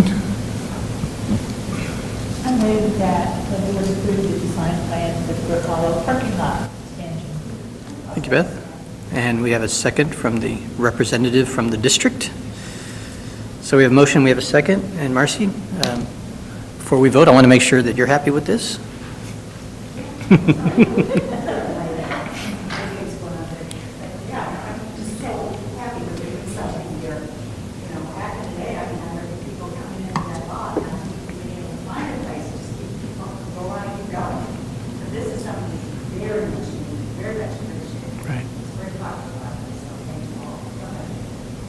Good. Any other last questions before we vote? Okay. Nicholas, if you could take us through a roll call vote. Jean Brady. Joanne Harris. Josie Martinez. Andrea Sanchez Muniz. Aye. Norma Montalvo is absent. Fernanda Cardenas is absent. Paul Stahl. Aye. Marcy Ince. Aye. Beth Graham. Aye. Judy Cruz is absent. And Jaspreet Kaur. Motion passes. Very much, Mark and Evelyn. for your work on this. We'll move on to item number 19, receive the final report related to the assessment study on the future of the San Antonio Public Library and Friends of the San Antonio Public Library Partnership, and take appropriate action. Thank you, Mr. Chair. This item, number 19, is an action item. I would like to share with you basically a recap of the study. We did send in your packets a copy of the final report, but you may recall that at the May board meeting, the consulting team presented a report, and so what I will be doing this evening is, again, providing an overview so that it'll refresh your memory as it relates to the purpose, the objective, and how we undertook this project, and then the final recommendation. Again, we will be asking the board to take action. So the objectives of this initiative was to look at the relationship of the San Antonio Public Library with the Friends of the San Antonio Public Library, a partnership that we value very much. The other objective is, besides looking to strengthen the partnership, and we did this because we understood the pandemic was a disruptor for many organizations, including San Antonio Public Library and the Friends of the San Antonio Public Library. And we had encountered some challenges that I will get into specifics in a few minutes, and we'll expand on those. And then another objective is to clearly delineate the appropriate roles of both parties. As I alluded to, there's some challenges that we had planned to address as part of this study or assessment, and then define a path forward for the partnership. Again, the partnership between the San Antonio Public Library and the Friends of the San Antonio Public Library. Next slide. So here's an overview. So understanding that the pandemic had affected both organizations, and there were some issues, challenges that we wanted to address. We wanted to look for opportunities of how we could strengthen the partnership. We decided to look at how we could undertake this project. First of all, we looked internally to see if we could do it internally. We started doing research, and what we found is that there was not a lot of studies or research pertaining to how libraries engage friends and how you nurture partnerships and appropriate roles of friends groups and so on. So we felt that without that data or lack of literature, and given the various initiatives that we had undertaken internally, we just felt we didn't have the capacity. So I made the decision to, and also part of this thinking was looking at this relationship, we thought there would be value by bringing a third party, a neutral party, to look at our partnership and help us assess that partnership. So I made the decision to pursue a consultant. The library allocated up to $50,000 to undertake this project. From the beginning, we felt this needed to be a collaborative approach, and it has been. So the library administration has been collaborating with Friends leadership from the beginning. Jessica Zurita was assigned to be the lead for this initiative, but I was directly involved as well. Next.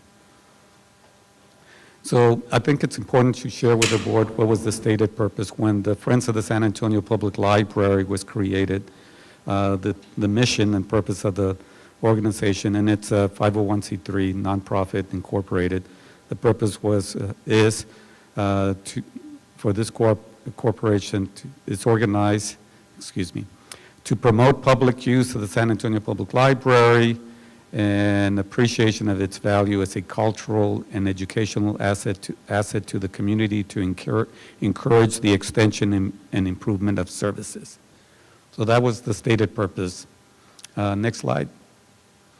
So some of the challenges that I mentioned earlier, on the Friends side, over the evolution of the Friends as an organization, as a partner of the San Antonio Public Library, the role of the Friends kind of delineated from its mission. So as I mentioned earlier, the primary purpose was to support the efforts of the library, and I interpret it as advocates of the library. The Friends have struggled with member recruitment. They've gone from as high as 1,000 members to currently about 500 members. And by the way, I do want to acknowledge John and Nancy are here. John, who is the president of the Friends, Costello, are here as well. And then you can chime in if I misstate anything.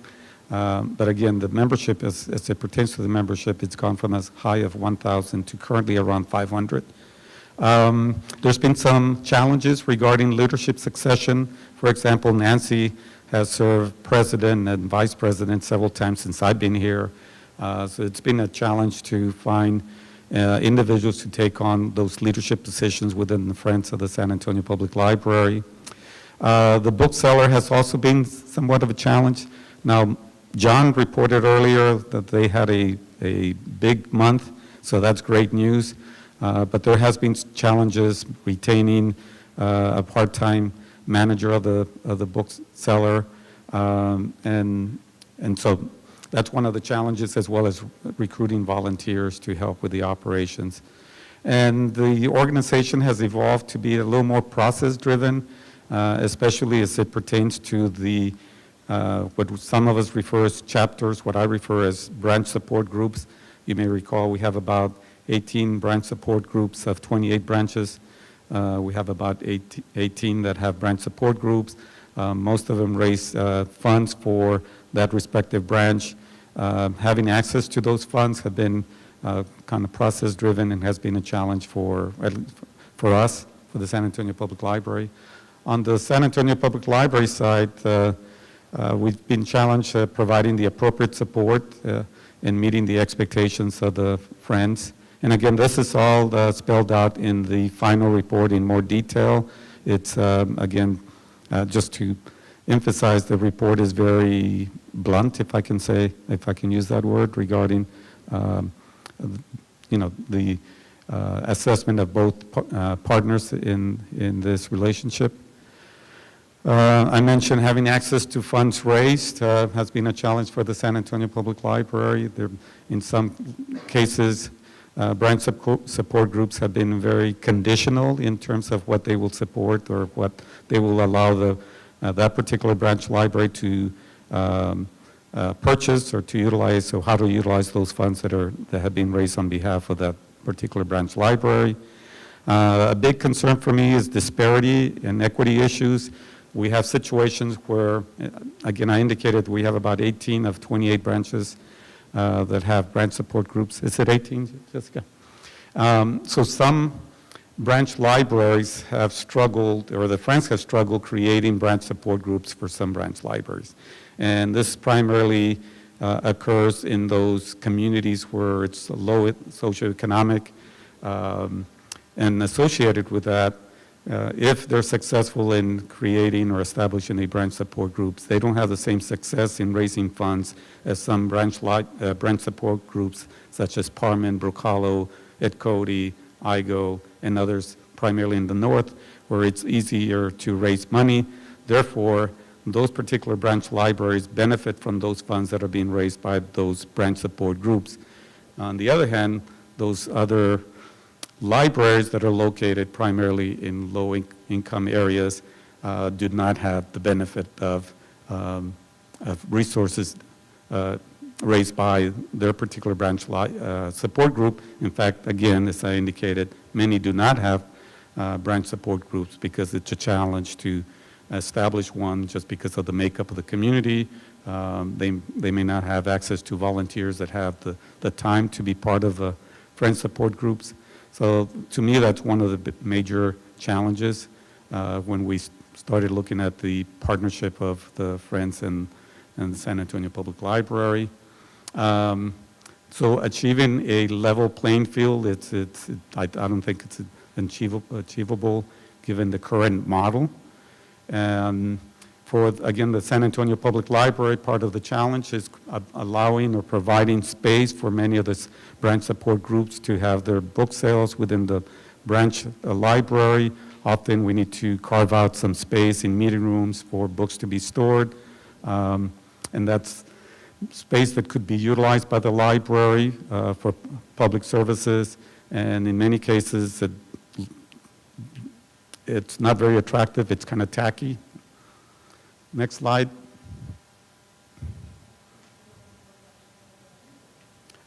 I'm happy to respond to questions. About the challenges on the last slide. The access to funds raised and disparity equity issues, is that a library challenge or is that a challenge of the other branches?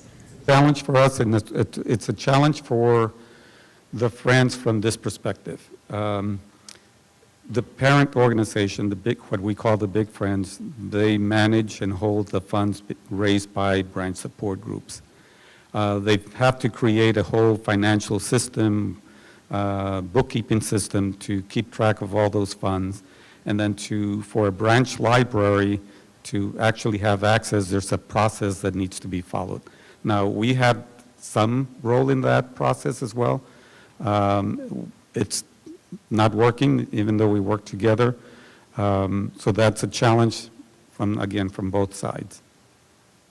So we don't generally it's not money, here it is, you know your needs, use it. It's, here's some money, tell us what you need, and if we support or we like what you're proposing, we'll provide the funds, and then there's a process to access those funds. Generally speaking, okay? So I want to be careful not to come across as being overly critical. This is something that has evolved. It's a partnership. Sometimes those partnerships need to be recalibrated, and that's where we are. So again, just to reiterate the purpose and scope, to assess, again, the relationship, the partnership, the current model. A part of the decision to hire a consultant is we felt that we could benefit from looking at best practices, so part of the deliverables identified as part of the scope for the consultant was to look at other public libraries with Friends organizations and see where we could learn from those operating models. Assessment of, again, the Friends organization, that's included in the final report. Review of best practices, I just covered that. And then identify opportunities for strengthening the partnership. That's the ultimate goal. And I want to emphasize that that's the goal that we are striving for, is how can we strengthen the partnership. There needs to be again, recalibration of our respective roles and responsibilities, our expectations, and that's where we're working on, and I think I have a slide further up that will talk about next steps. So I want to emphasize that this has been an inclusive process from the very beginning.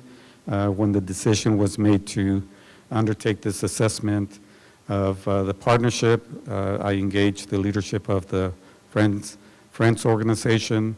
We invited them to be part of the development of the request for proposal.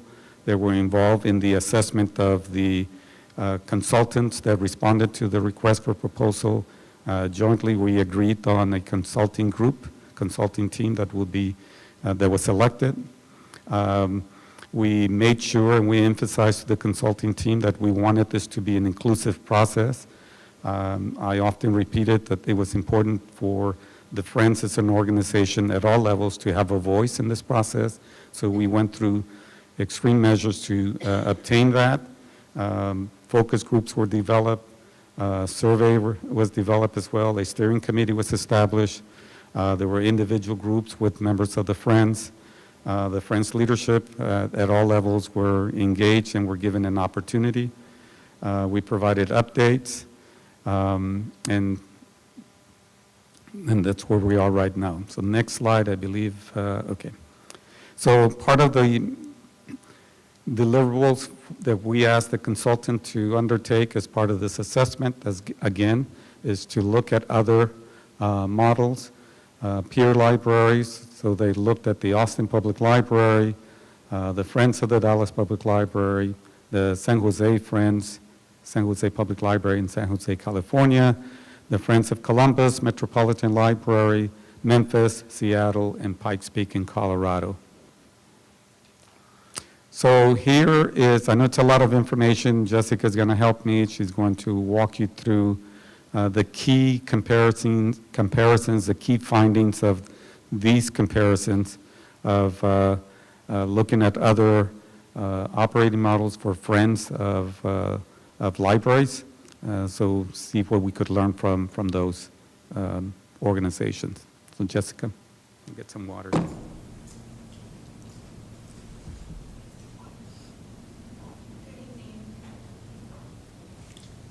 So our consultant did review and speak with several other libraries across the country, including some in Texas, and they actually did primary research. They picked up the phone, they spoke with these friends groups, the libraries, to get a better sense of their operations. One of the things that just rung through for all of them is that there is no one library friends partnership that is consistent. They're all different. There are different variations of it. There are different purposes, and that really is, I believe, what this chart does show, is that there's hard to have an apples-to-apples comparison. For example, Columbus, Seattle, and Dallas do have advocacy as their purpose. Columbus and Seattle have it as their only purpose. Dallas has fundraising and advocacy as part of their purpose. So they don't do, Columbus and Seattle don't do any fundraising. Their main purpose is to do advocacy for their library system. In Columbus, for example, their annual gift is $23,000, and that is because their focus there is to make sure that a millage or a tax is passed to support the library system. That is where they spend their funds on, ultimately, so that the library system can benefit from public funding, and they do that advocacy. You will see that the annual revenue, which is the third row down, does vary depending on location. It has a low of $50,000 at San Jose to a high of almost $500,000 in Seattle. So even in the fundraising aspect, it does vary. You will also notice that with San Jose, every library, every Friends group is its own nonprofit. So that system has to work with each of their nonprofit entities for their Friends groups. It's essentially like every branch is its own nonprofit that has a Friends group. So that is very much they're all separate organizations there. There are some who are merged with another organization like a foundation. There are some that operate as a single organization. There are some that operate as a centralized organization with chapters. So there's so many different variations of models for Friends groups. Additionally, the funding sources vary. The majority of them have book sales. Others rely on membership. Again, others rely on either gifts or planned giving or grants. So it's a varied array of fundraising that comes into those locations. Also paid staff. It's this row, which is the second to the bottom, is pretty consistent in that it's low. The Friends groups traditionally don't have a lot of paid staff. The highest is 4 in Austin, and for a bookstore, the majority of them do have bookstores, but some of them are run by the library. Some are where the library runs the bookstore, but the Friends reimburse the library for the staff who work at that bookstore. So it just varies. It seems like every model that the consultant looked at, they were able to learn from and see what perhaps was a good model. Pieces of it perhaps work, others don't. So in a nutshell, the comparison is in the report. It is an appendix of the report. that can be also reviewed as well.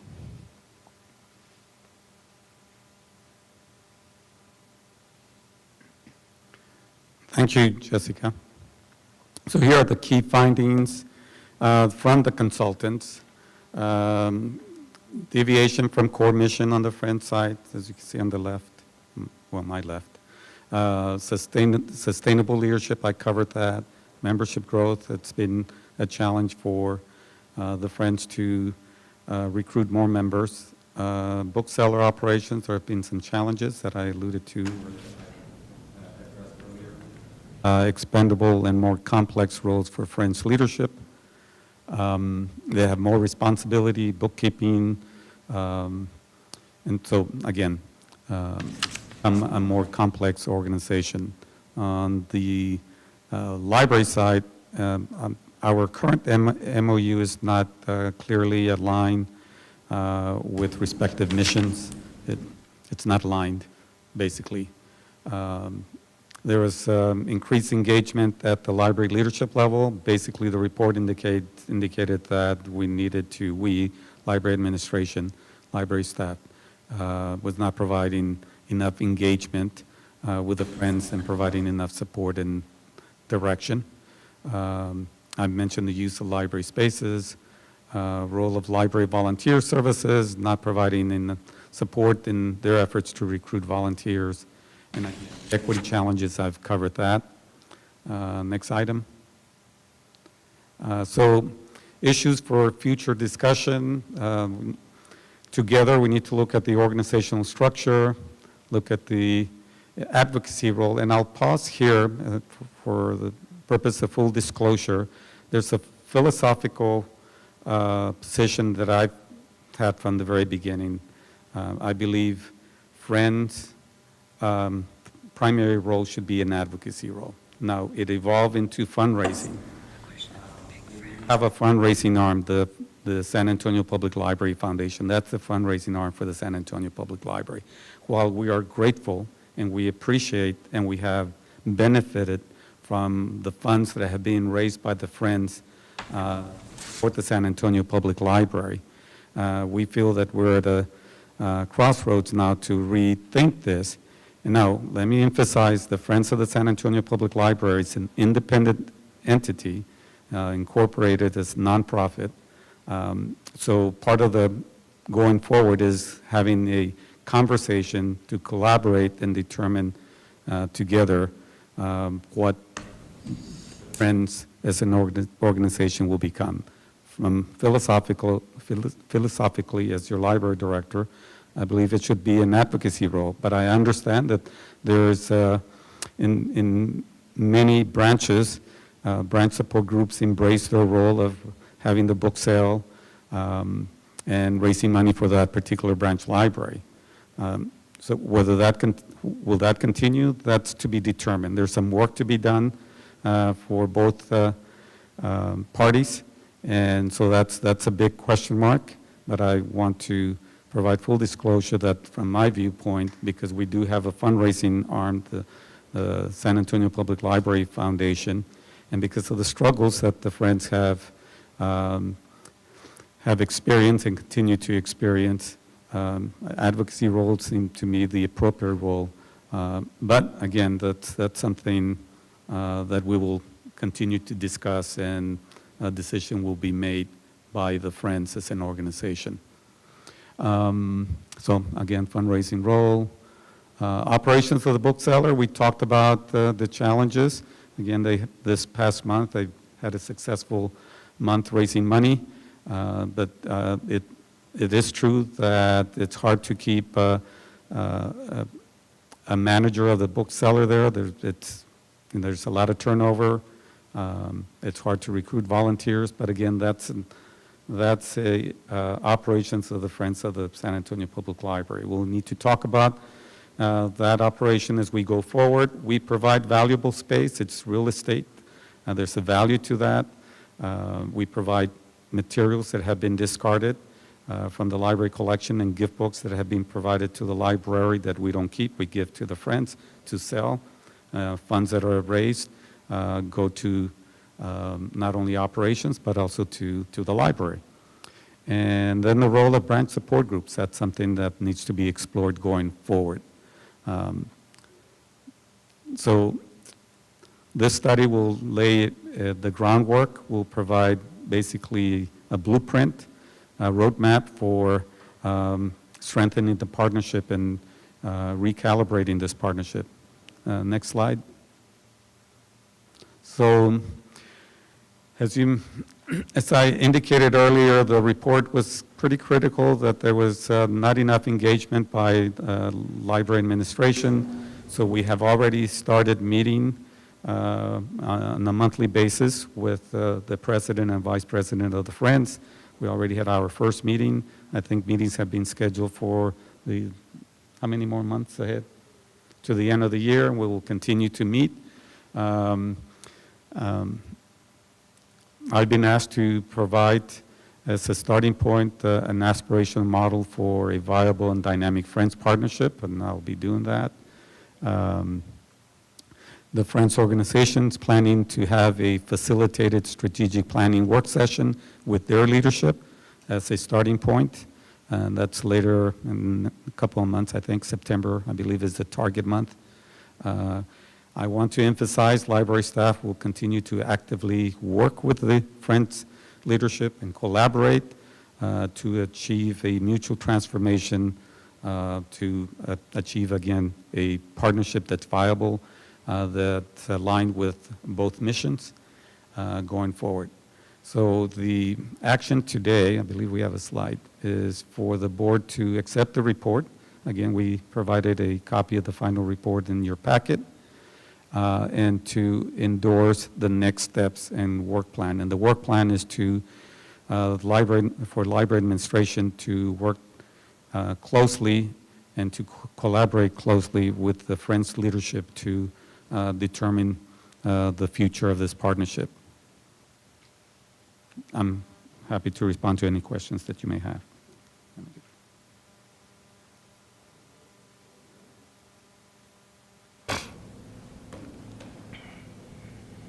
I want to say that, I'm sorry, before, I did present the key findings of the consultant's preliminary report to the Friends board at Bazan. When was that, Jessica? Earlier this month. So I delivered the presentation. I think it was well received. There's still some question marks, understandably. We received an email earlier this week. There's some rumors going out there, so I'll work with John and Nancy and how we can respond to some of those rumors that have misunderstood the purpose of the study, the objective of this study, and what is the desired outcome. And the desired outcome is two strong partners working together with missions that are aligned. So my comment on that particular thing is, and you know this, Ramiro, this is what I preach to you and you agree with, right? Complete transparency and over-communication, right, always. I can appreciate how a process like this could have some resistance or just some discomfort, or it's tough to look at yourself. It's tough to look at yourself. It's really tough to have someone else come in and show you things, right? So this is not an easy and sometimes always painless process, but I think it's necessary, and I think I think this is a good thing that we're going down this road to look at this. Jean or Joanne, did someone have a question or any comments? I have a question. Yes, Jean. So how many of the Friends were on this steering committee that started out with the group? How many people? The question is how many of the Friends were on the steering committee? Jessica's getting that information for me. 5. You were 5? Yes, Jean. Okay, so how many Friends have actually heard this report?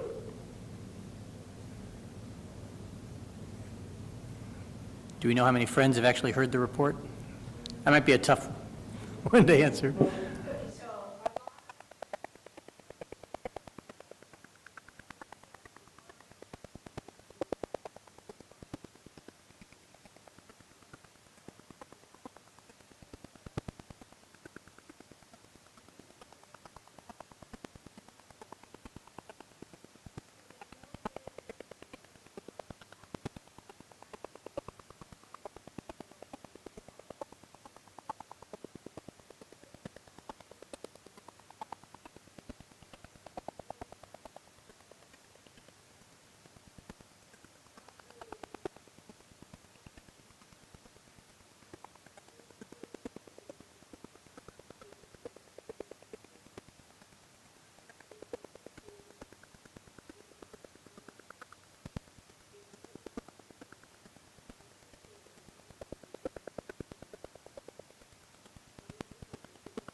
Of what this report could bring. And I'm wondering if we should be going out to the individual friends groups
But I do also have some questions.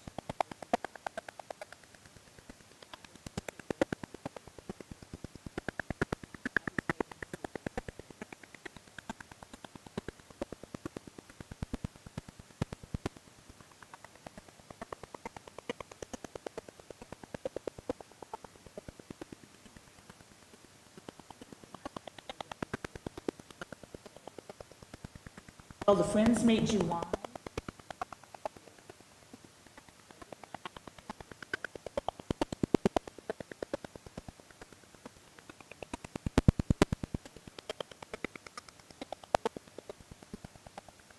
So we have a motion to table. Do we have a second? Yeah, I'm going to second it, and I also agree that we need to postpone this at this time. I have not spoken to, I've spoken to just a few people, but not to the friends of my particular area. But one thing I want to make, there's a misconception. I don't feel they talk about the money on the north side. The people that are in my friends groups, I don't feel are wealthy at all, I think, for the most part, and I think that it's attitude, is that they love libraries. And I think that's kind of what may be missing in other areas. I think that this could be big. I mean, this could be a major change, and I have to agree that I don't even think August is soon enough, because we have summer, and I think wait till we get started, and then we meet back with the friends groups, and we can get around and talk to them and get their input, because I'm not going to vote for anything unless they want me to. I mean, I feel like I'm representing them, and this is their groups. So, I agree that I'd just say let's postpone it and not even give a date yet. Let's wait till the fall when the friends group starts gearing up again, and so we can meet with them I don't know why we're in a hurry. Are we in a hurry to do this? We're not in a hurry. We completed a process that has been, from my perspective, inclusive, collaborative. I'm not sure I understand what the board will, by delaying this, and it's your prerogative, I respect that, by delaying this, I'm not sure what's going to change from the report. The report is pretty clear. I reiterated the findings. I gave you, as your library director, my assessment of this partnership. We are the organization this group exists for, so who drives what? We've had some very serious conversations with the Friends leadership about expectations of the library, of any partnership. We have partnerships with the Land Gardens Conservancy, Monte Vista Historical Association. They all have well organized, they're operating, they're adding value. I'm not saying that Friends is not adding value. I'm saying that there's an opportunity and a need to recalibrate. So I'm not sure what and who will undertake that feedback. I've worked with, again, we work with the leadership of the Friends, and that's my point for now. I think Jaspreet wants to say something. Yeah, just a quick question. So the motion that was on the agenda is to accept the report, and the report is here in written format.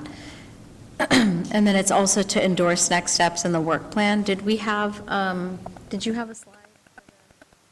Next steps in work plan? I think Yes, it was like one of the previous ones. Could you go back to that? So it's not very specific, because it's the work plan is that we will work with the Friends leadership to find a path forward. I will provide an aspirational model for what's a viable and dynamic Friends partnership. The Friends plan to have with their leadership and members a strategic planning session to talk about the future, and that we will continue to assist, collaborate, participate in their efforts. But again, just to repeat myself, the Friends exist to support the San Antonio Public Library. So it's appropriate for the San Antonio Public Library to provide parameters, provide expectations, but we want to do it mutually and together. So I thank you for that clarification and for putting the slide up. From my perspective, the report came from an independent party, and I don't foresee like feedback that would result in a change in what's contained. Essentially a combination of like research and a summary of survey responses and, summary of conversations. So I don't have a problem, I personally don't have a problem with accepting the motion for that. The work plan and next steps, as I look at it, looks to be collaborative, and there is a fair amount of ownership with John and Nancy and the rest of their executive committee in terms of taking this, talking to their other friends, the other friends. I was going to say members, but I don't have to say that. Just talking with their friends, getting feedback, and determining what the go-forward plan will be. We're not describing what the model is, and we're not specifying in this motion how the SAPL Big Friends will go about garnering that feedback and how they'll conduct their meetings. For me personally, I'm comfortable with the motion. I think that if we, as trustees, have feedback on the specific report, like if we have questions about it, perhaps we should have a session where we can ask some questions, or maybe we can take it offline and email questions to you, Ramiro, so that if there's additional items that we want to ask for the consultants to provide additional context or feedback on, we can do that. But I worry that we as trustees are also very vested in our friends groups. Like I'm super vested in the IGO. I personally am super vested in IGO. Like they have great book sales and they're super friendly, and I've gone and volunteered with them. So, and Beth has disclosed her, bias, positive bias for the friends as well. I just think we need to allow John and Nancy to take this back as their organization and work on it, so we're not influencing the direction in which it goes.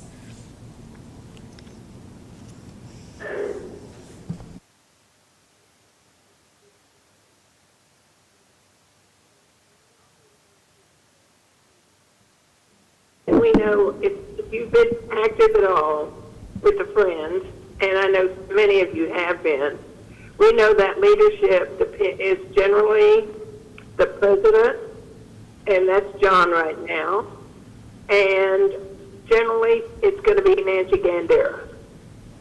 So those two people have a lot of influence, and I wonder about the regular folks, though, the folks who are not on the board, who fill the book card, who check the money, who do those things that the branch libraries want you to do. And I wonder about those folks. Do they all understand what this is about?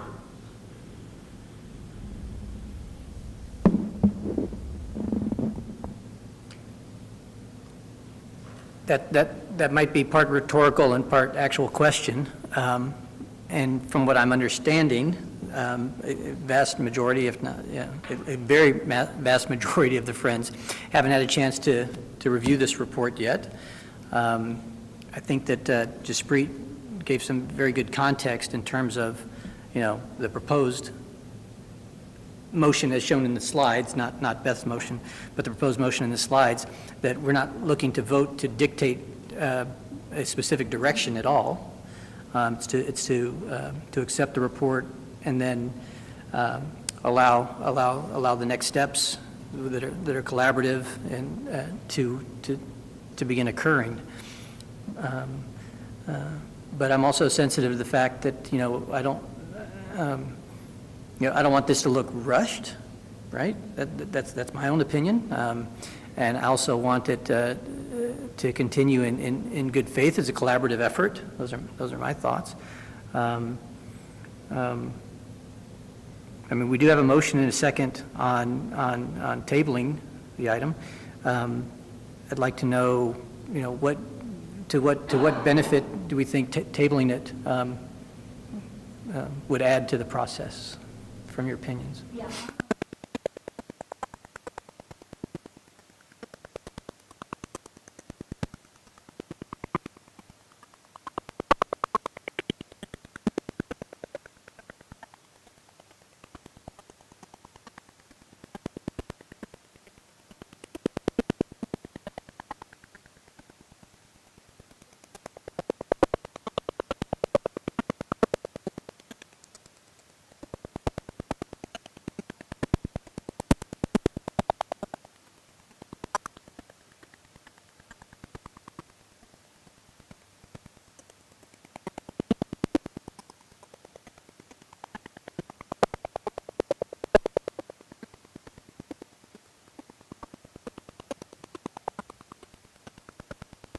Appearances here. I would like, oh, there we go. I would like this to not only be a transparent process, but have every appearance of a transparent process.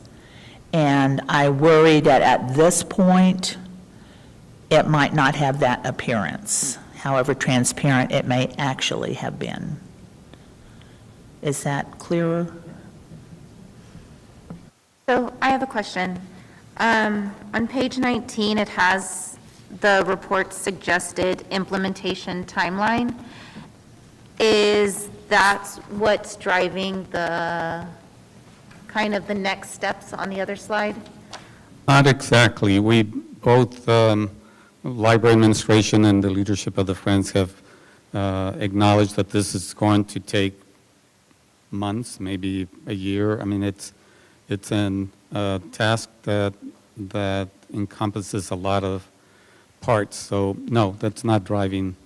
And I only ask because one of those bullet points says that there will be a communication strategy, which sounds like what this new motion possibly is. It's communicating it to the other friends, the other stakeholders taking it back. So is there a way we can just add that communication strategy piece, because it was suggested in the report, to kind of the next steps, just to outline that that's the transparency you were working with the Friends leadership to present this to everybody. So it's there in black and white. It was in the report as a suggested implementation, and you're following through with it, with leadership. That's a good idea. We can be more specific in that. And maybe as soon as the next meeting, the August meeting, it happens, but that would be a discussion between y'all, not us. Where is it? This motion is just to accept the report, because I think what you had said was that that the Friends group still will have to talk about implications and if they want to or not. Is that right? This is just accepting the report? Or is Right, and the report provides some guidance and direction. It's more like a roadmap to build a stronger partnership. Library administration is not in a position to dictate. We do have a responsibility to set expectations, to set some parameters. Of course, the Friends exist to support the San Antonio Public Library. But I think we've been thoughtful about it. We have taken a collaborative approach. Now that every single Friends member got the memo, I can't tell you that. We, as the library administration, work to be as collaborative, as transparent as possible. And we, again, the decision to hire a third party, a neutral party, to come in and do the assessment was part of that, understanding that this would be an initiative that could disturb some people, or kind of, some of us are not, we don't embrace change. And, so having a third party, a neutral party, someone that could do the research and look at other operational models to, again, help us define a kind of roadmap, that's where we are now. So communication, the feedback is well taken, and it'll be part of our work plan. We'll incorporate it. John, Nancy, leadership, I'd be curious as to your thoughts on the report, or on the process, implementation process as proposed. I don't know if you're prepared to speak or not. I don't want the intention here is not to put either of you on the spot. I hope you understand that. But I would like to hear from your perspectives. While we appreciate and have found this process to be something good, because I think we oftentimes get ourselves too invested in our own little world, and we don't step back and look at changes because we're dealing with the crisis of the moment. We now need to figure out how to take this information and really share it with our members, because we have to act, we have to listen to them. And while we have forwarded the preliminary plan, or the rough draft that we received at the last trustees meeting, and we've published a lot of information about that, along with Ramiro's presentation at our last Friends Board meeting in our newsletter. Yes, I'm sure that just because you put it out there doesn't mean people are going to read it and understand it. And, the rumor mill is rampant in the age of social media. So we can see where a lot of that has, there's a lot of misconceptions out there. I think at this point, we need to, as from the Friends standpoint, disseminate the final report and let people know. Because I think one of the things that has not probably gotten to the members is how these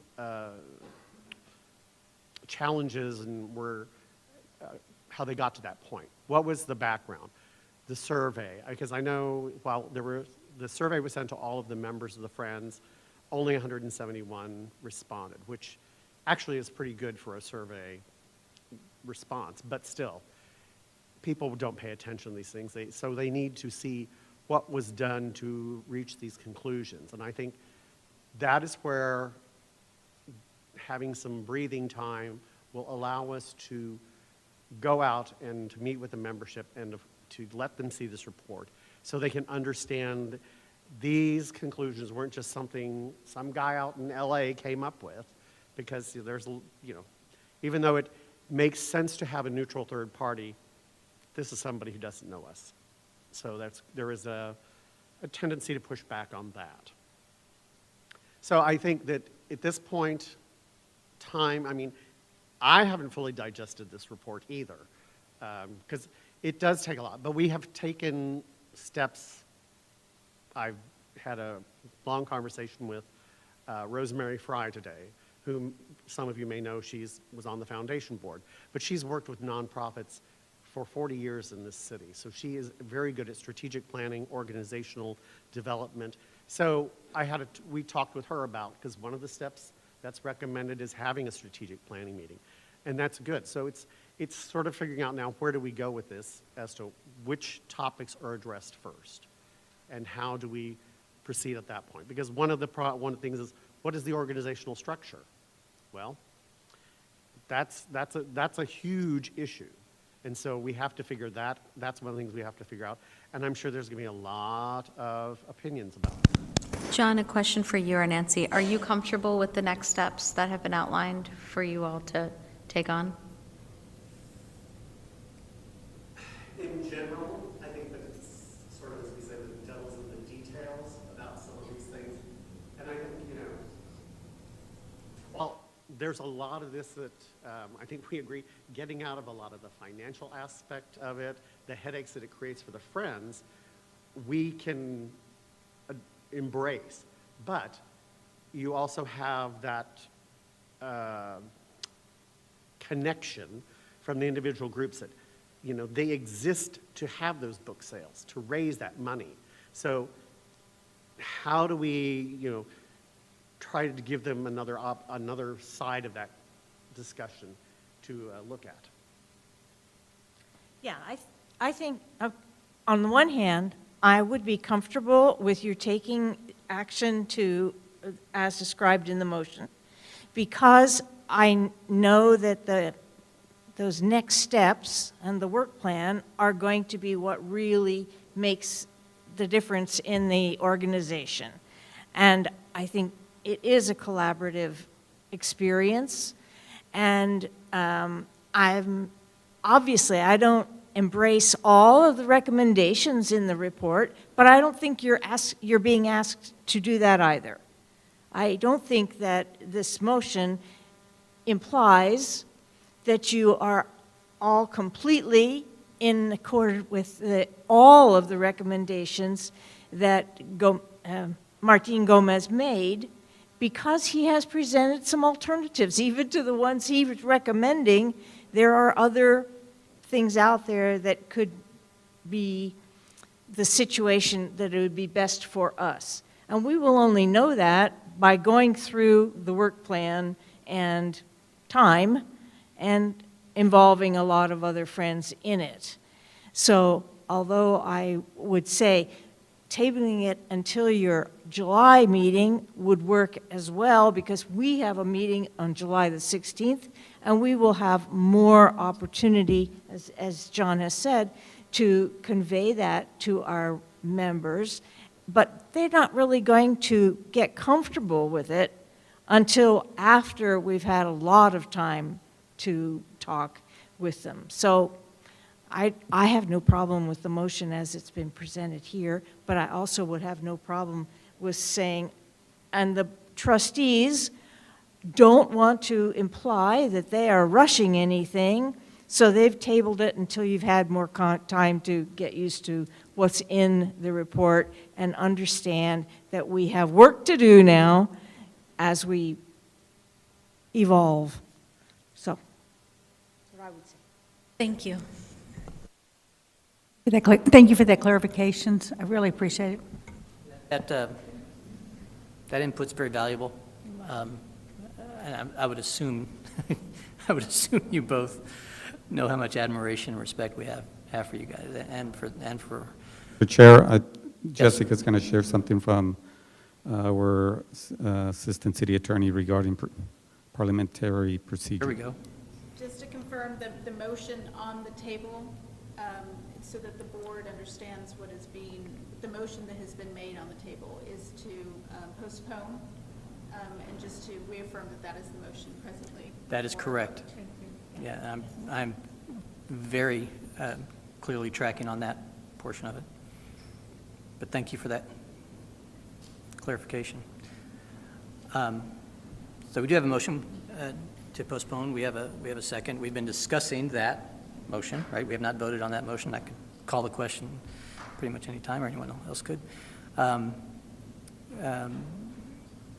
Is there associated with that motion, is there a recommendation for the length of postponement? And any discussion on the benefits of 1 month or not? I originally said our August meeting, but I'm willing to back that up to July. If I can amend the motion, I think you still have to vote on the original motion. Oh, yeah. This is just accepting the report. This is not the implementation of it. So I kind of want to withdraw my second, if I can. Yep, no, it's not. It's only accepting the report. The report provides an assessment, provides suggestions, recommendations, but that's what they are. We're going to work together with the Friends leadership to determine what makes sense and what works for this organization, or this partnership, rather. If you do table, I would like to ask, what would be the expectation? What would you like for either the Friends to bring back on the future meeting where you would act on this item? So to be clear, what is the expectation for tabling? I think that needs to be clear. I would want an assurance that there had been an opportunity for as many members of the Friends as possible to have access to the consultants' conclusions. And that's really it. I mean, obviously, their acceptance, denial, whatever, is going to depend on what happens going forward. I'm just not sure that there's been enough time and opportunity for the larger Friends membership to become familiar with the consultants' recommendations. So that would be up to the Friends organization to communicate that to its members. Yes. Perhaps a link in the newsletter to putting the full report online and linking to it in the newsletter. We have a question in the back. Can we? You have a comment? Yes.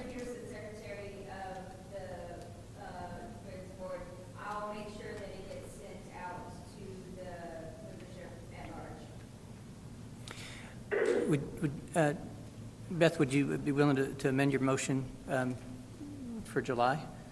Yes, I would amend my motion till the July meeting. Marcy, would you still be seconding that motion? Okay. I'll second it. I thank you so much for the discussion. I felt like we were rushing it, and I understand now the process a little better, because I do think this deserves some very serious discussion with the Friends. And I know it's been presented, it's been very transparent, but sometimes people don't really understand, what they're voting for. So, yeah, I can second it till July. I can do that. Personally, I don't like the appearance of, they've just had it for a day or so, and then here we are voting on it, even though we're not voting on an outcome, and we're not voting on dictating the direction. I believe it's fair to say we would be voting on accepting a general suggested implementation timeline, but part of the question I would have, even eventually when we would vote to accept it, is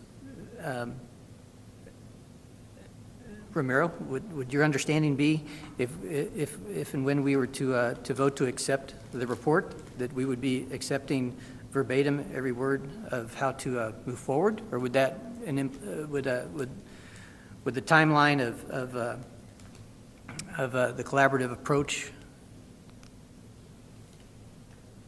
still be added to and still modified? Well, the key word here is a collaborative approach. Both parties have a lot to digest and a lot of decisions that need to be made. Some within the organization. The Friends leadership will have to present updates, present the conversations we're having.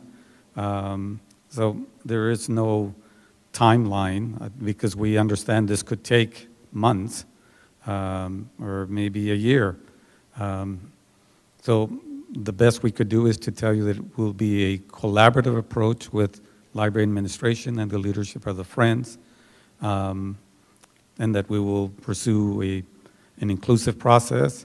We will strive for full communication. That's what the plan proposes to do. Are there any other questions or discussion on the motion as we have it, which is to table this item until the July meeting, to reconsider it, to give the Friends enough time to digest the report and have some consideration over it and discuss it and maybe have some questions internally on it? We would be looking to reconsider this next month. Is there any other questions or comments on that motion? If not, we'll call the roll call vote on it. Okay, Nicholas, why don't you? Jessica, are we all clear on the motion? And okay. Jean Brady? Joanne Harris?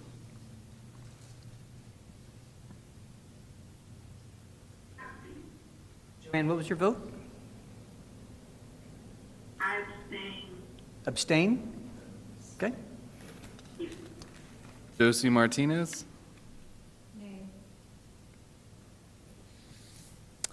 Andrea Sanchez Muniz? Aye. Norma Montalvo is absent. Fernanda Cardenas is absent. Beth Graham? Aye. Oh, Paul Stahl? Aye. Marcy Ince? Aye. Judy Cruz is absent. And Jaspreet Kaur? Nay. The motion passes. Okay, thank you all very much. We will move on to the next item. Item number 20, authorize the closure of the Maverick Branch Library for a deferred maintenance project. It's an action item led by Kathy again.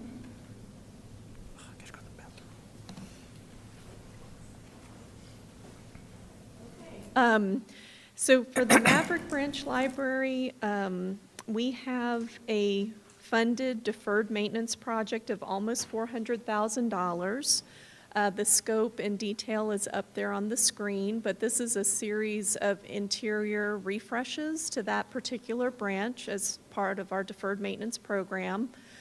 The Facilities Committee did consider this item at their meeting and took action to set a date for the closure of the branch to do this project. So next slide, please, Edward. So the proposed closure date that was approved by the Facilities Committee is Tuesday, August 1st. We would have an anticipated project duration, and I always knock on wood, just try not to jinx myself, of 8 to 10 weeks for this scope. But we would be asking the board to approve the closure date of August 1st, and we would then, of course, just keep the branch closed until the project was completed, but we anticipate 8 to 10 weeks. There will, of course, be an extensive communication plan. That's one of the reasons why the proposed closure date is August 1st, to give us the customary amount of time to communicate with the public, stakeholders, council office, et cetera.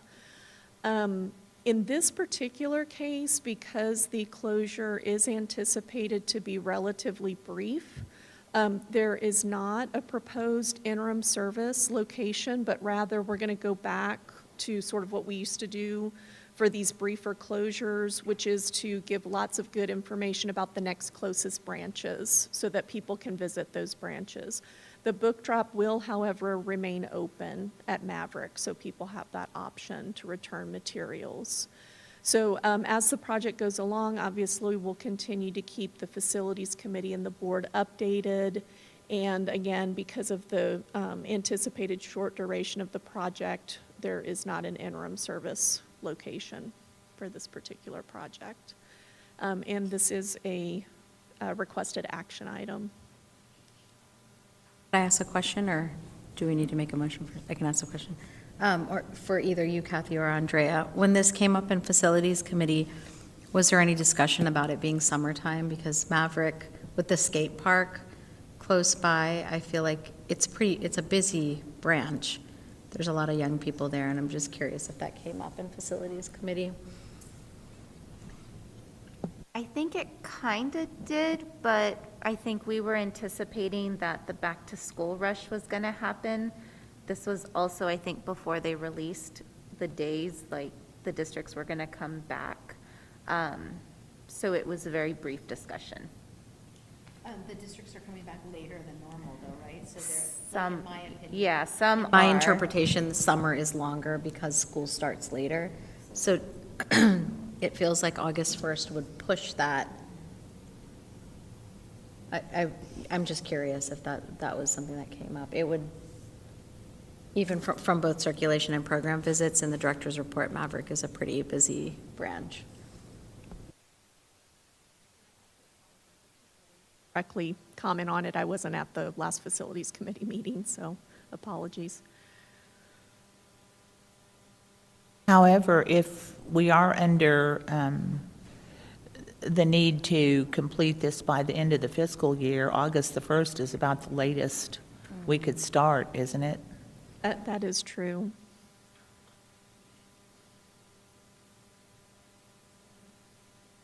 We have a motion? And then with the approved closure of the Maverick Branch Library on August 1st for 8 to 10 weeks. Second. I felt it was appropriate for me to second. I would have seconded it because it's my library. It's my library as well, but, okay. So we have a motion, we have a second. Any other discussions or questions? Okay. Nicholas, if you could take us through a vote. Brady?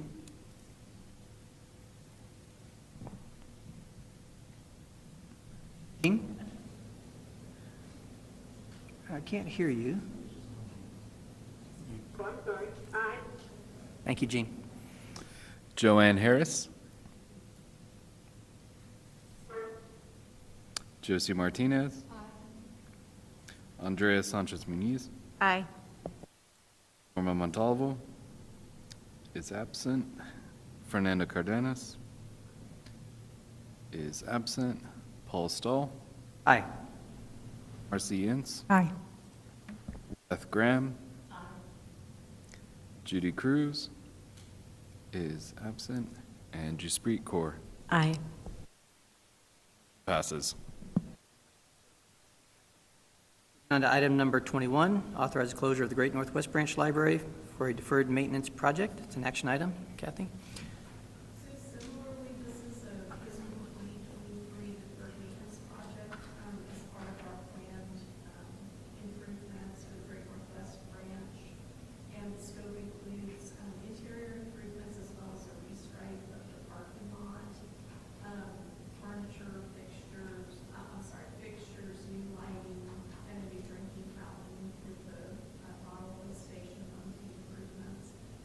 And This one also was considered by the Facilities Committee, and a closure date was approved of Monday, August 7th. This also has an anticipated closure duration of about 8 to 10 weeks. Similarly, we'll have a full communication plan. This, again, because of the duration of the closure, would be directing customers to the 2 next closest branches.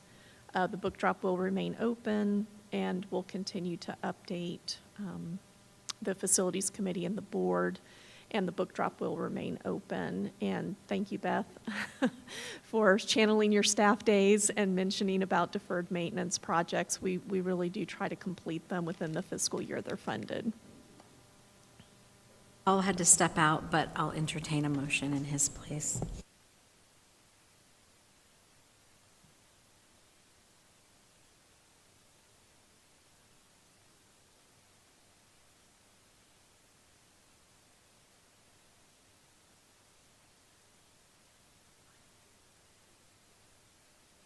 First and a second.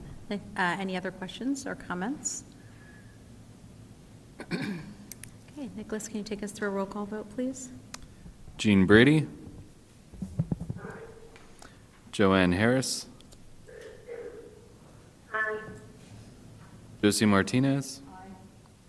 Andrea Sanchez Muniz. Aye. Norma Montalvo is absent. Fernanda Cardenas is absent. Paul Stahl. Aye. Marcy Ince. Aye. Beth Graham. Aye. Judy Cruz is absent. And Jaspreet Kaur. Aye. Motion passes. Thank you, Nicholas and Jaspreet. And Kathy, item 22, review and consider approval of the Pruitt Library at Roosevelt High School Joint Use Agreement. Good evening, President, Trustees, Library Director. So I just wanted to bring this item to you tonight. You have the draft agreement for your consideration. What we're asking, I guess maybe I'll give a little background. In 2009, the San Antonio Public Library, of course the City of San Antonio, entered into this agreement with NEISD to operate the Molly Pruitt Branch Library there at Roosevelt High School. That agreement continued through 2020. We had an extension. I don't know if y'all remember 2020. There was kind of a lot going on. So both sides agreed, like, let's just continue as we've been going for 3 years. So we're bringing forward the idea of continuing the agreement. The basic idea of it is the same, to continue to operate the Molly Pruitt Library at the Roosevelt High School. This would be a 10-year agreement. As with other city agreements, it is conditional on having budget, of course. So, it doesn't lock either side in if there's no funding. Otherwise, it's essentially the same agreement as before. However, we have on each side done some fine-tuning, moved a date for an invoice a little forward, those kind of looked at some newer things the city's doing about data governance and so on. But the agreement is substantially similar. If you all approve this agreement, it's a draft at the moment, it would also have action taken by the NEISD board, school board, of course, and by the San Antonio City Council. So I think that's the background since you have the whole agreement, and I would be happy to answer any questions, or of course, if we want to go through the whole agreement, we could.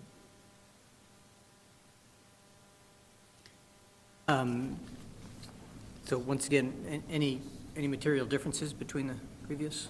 No, the basic concept is all exactly the same. The changes are very, I would say, maybe technical isn't exactly the right word, but like, for example, the district used to be required to submit an invoice for possible payment in March, I think it was. Now that will be that they would submit it in February, which they're perfectly open to.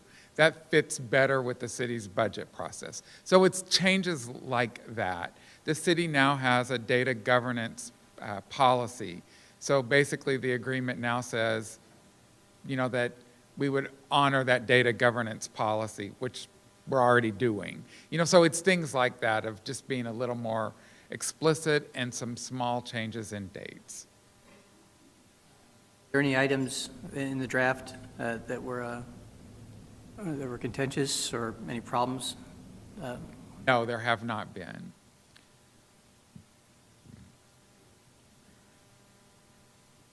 Dale, has it always been a 10-year contract? The question is, has it always been a 10-year contract? The original contract was a 10-year contract, and then we had the 3-year extension. And when we worked with NEISD and the city attorney's office, the recommendation was another 10-year contract. Again, we don't see any, from our perspective, this has been a great partnership for the community, for Council District 2, and for NEISD as well.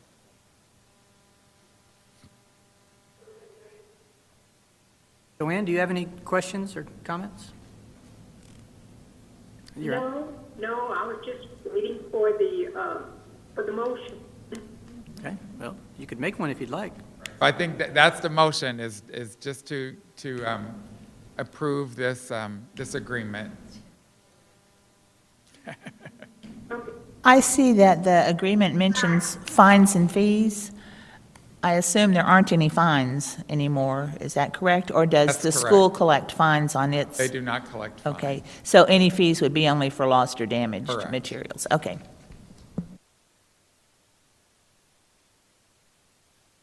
You have a motion, Joanne, I'm listening.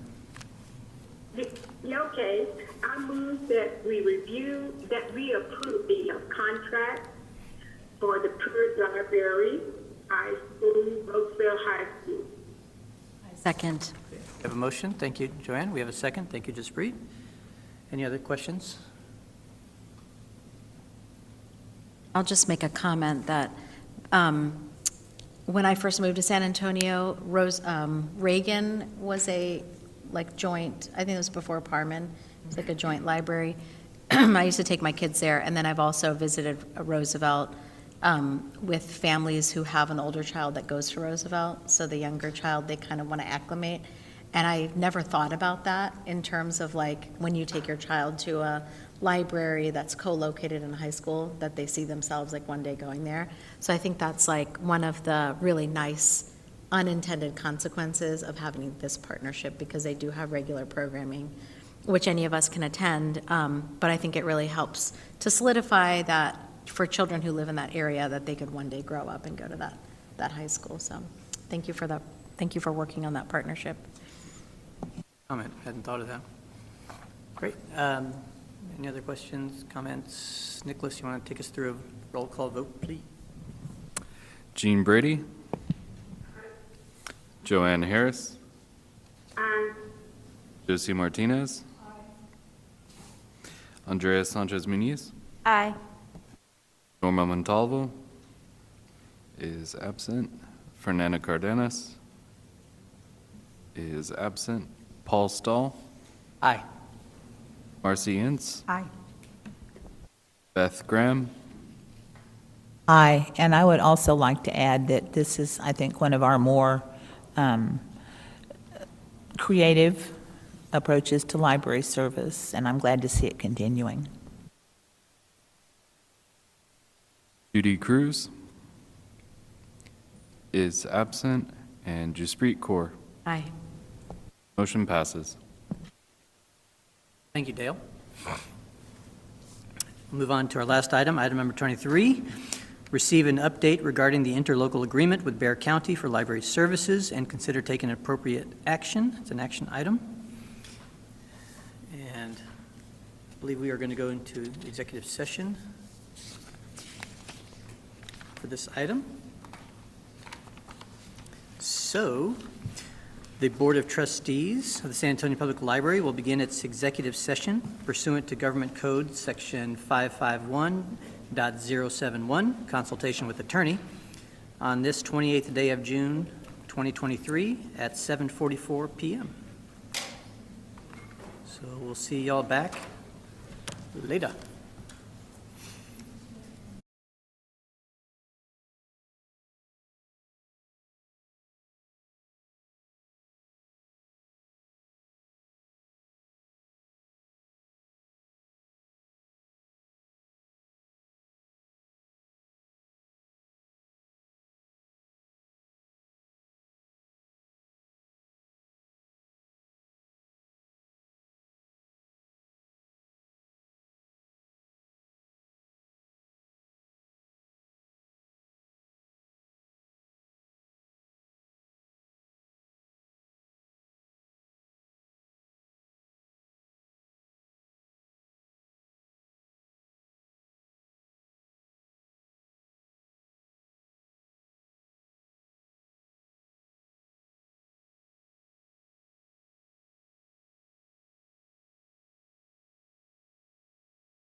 Jessica, you just give me a finger when it's time to call us out.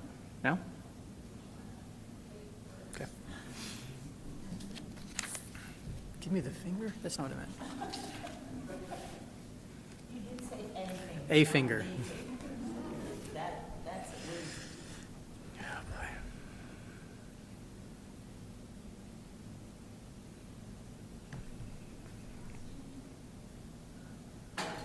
Can you blame her? 4.5 hours then? It's important stuff. Thank you.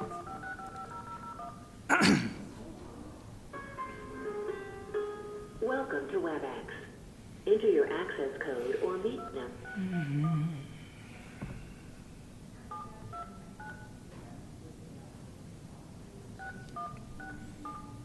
Enter your attendee ID or the numeric meeting password followed by pound.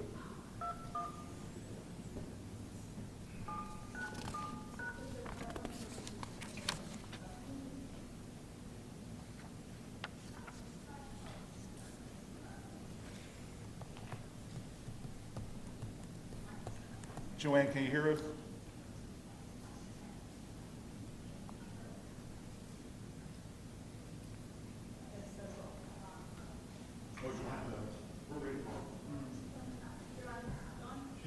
I think they're all gone. Okay. The Board of Trustees of the San Antonio Public Library has completed its executive session on the 28th day of June, 2023, at 9:10 p.m. The Board of Trustees of the San Antonio Public Library will now resume its open session. No action was taken. So we're out of executive session, and we've concluded our agenda, making our way through all of the agenda items. I'll accept a motion for adjournment. I'll make a motion that we adjourn. We have a motion and a second. All those in favor? Aye. Okay. Thank you all very much. Everyone have a nice evening with what's left of it.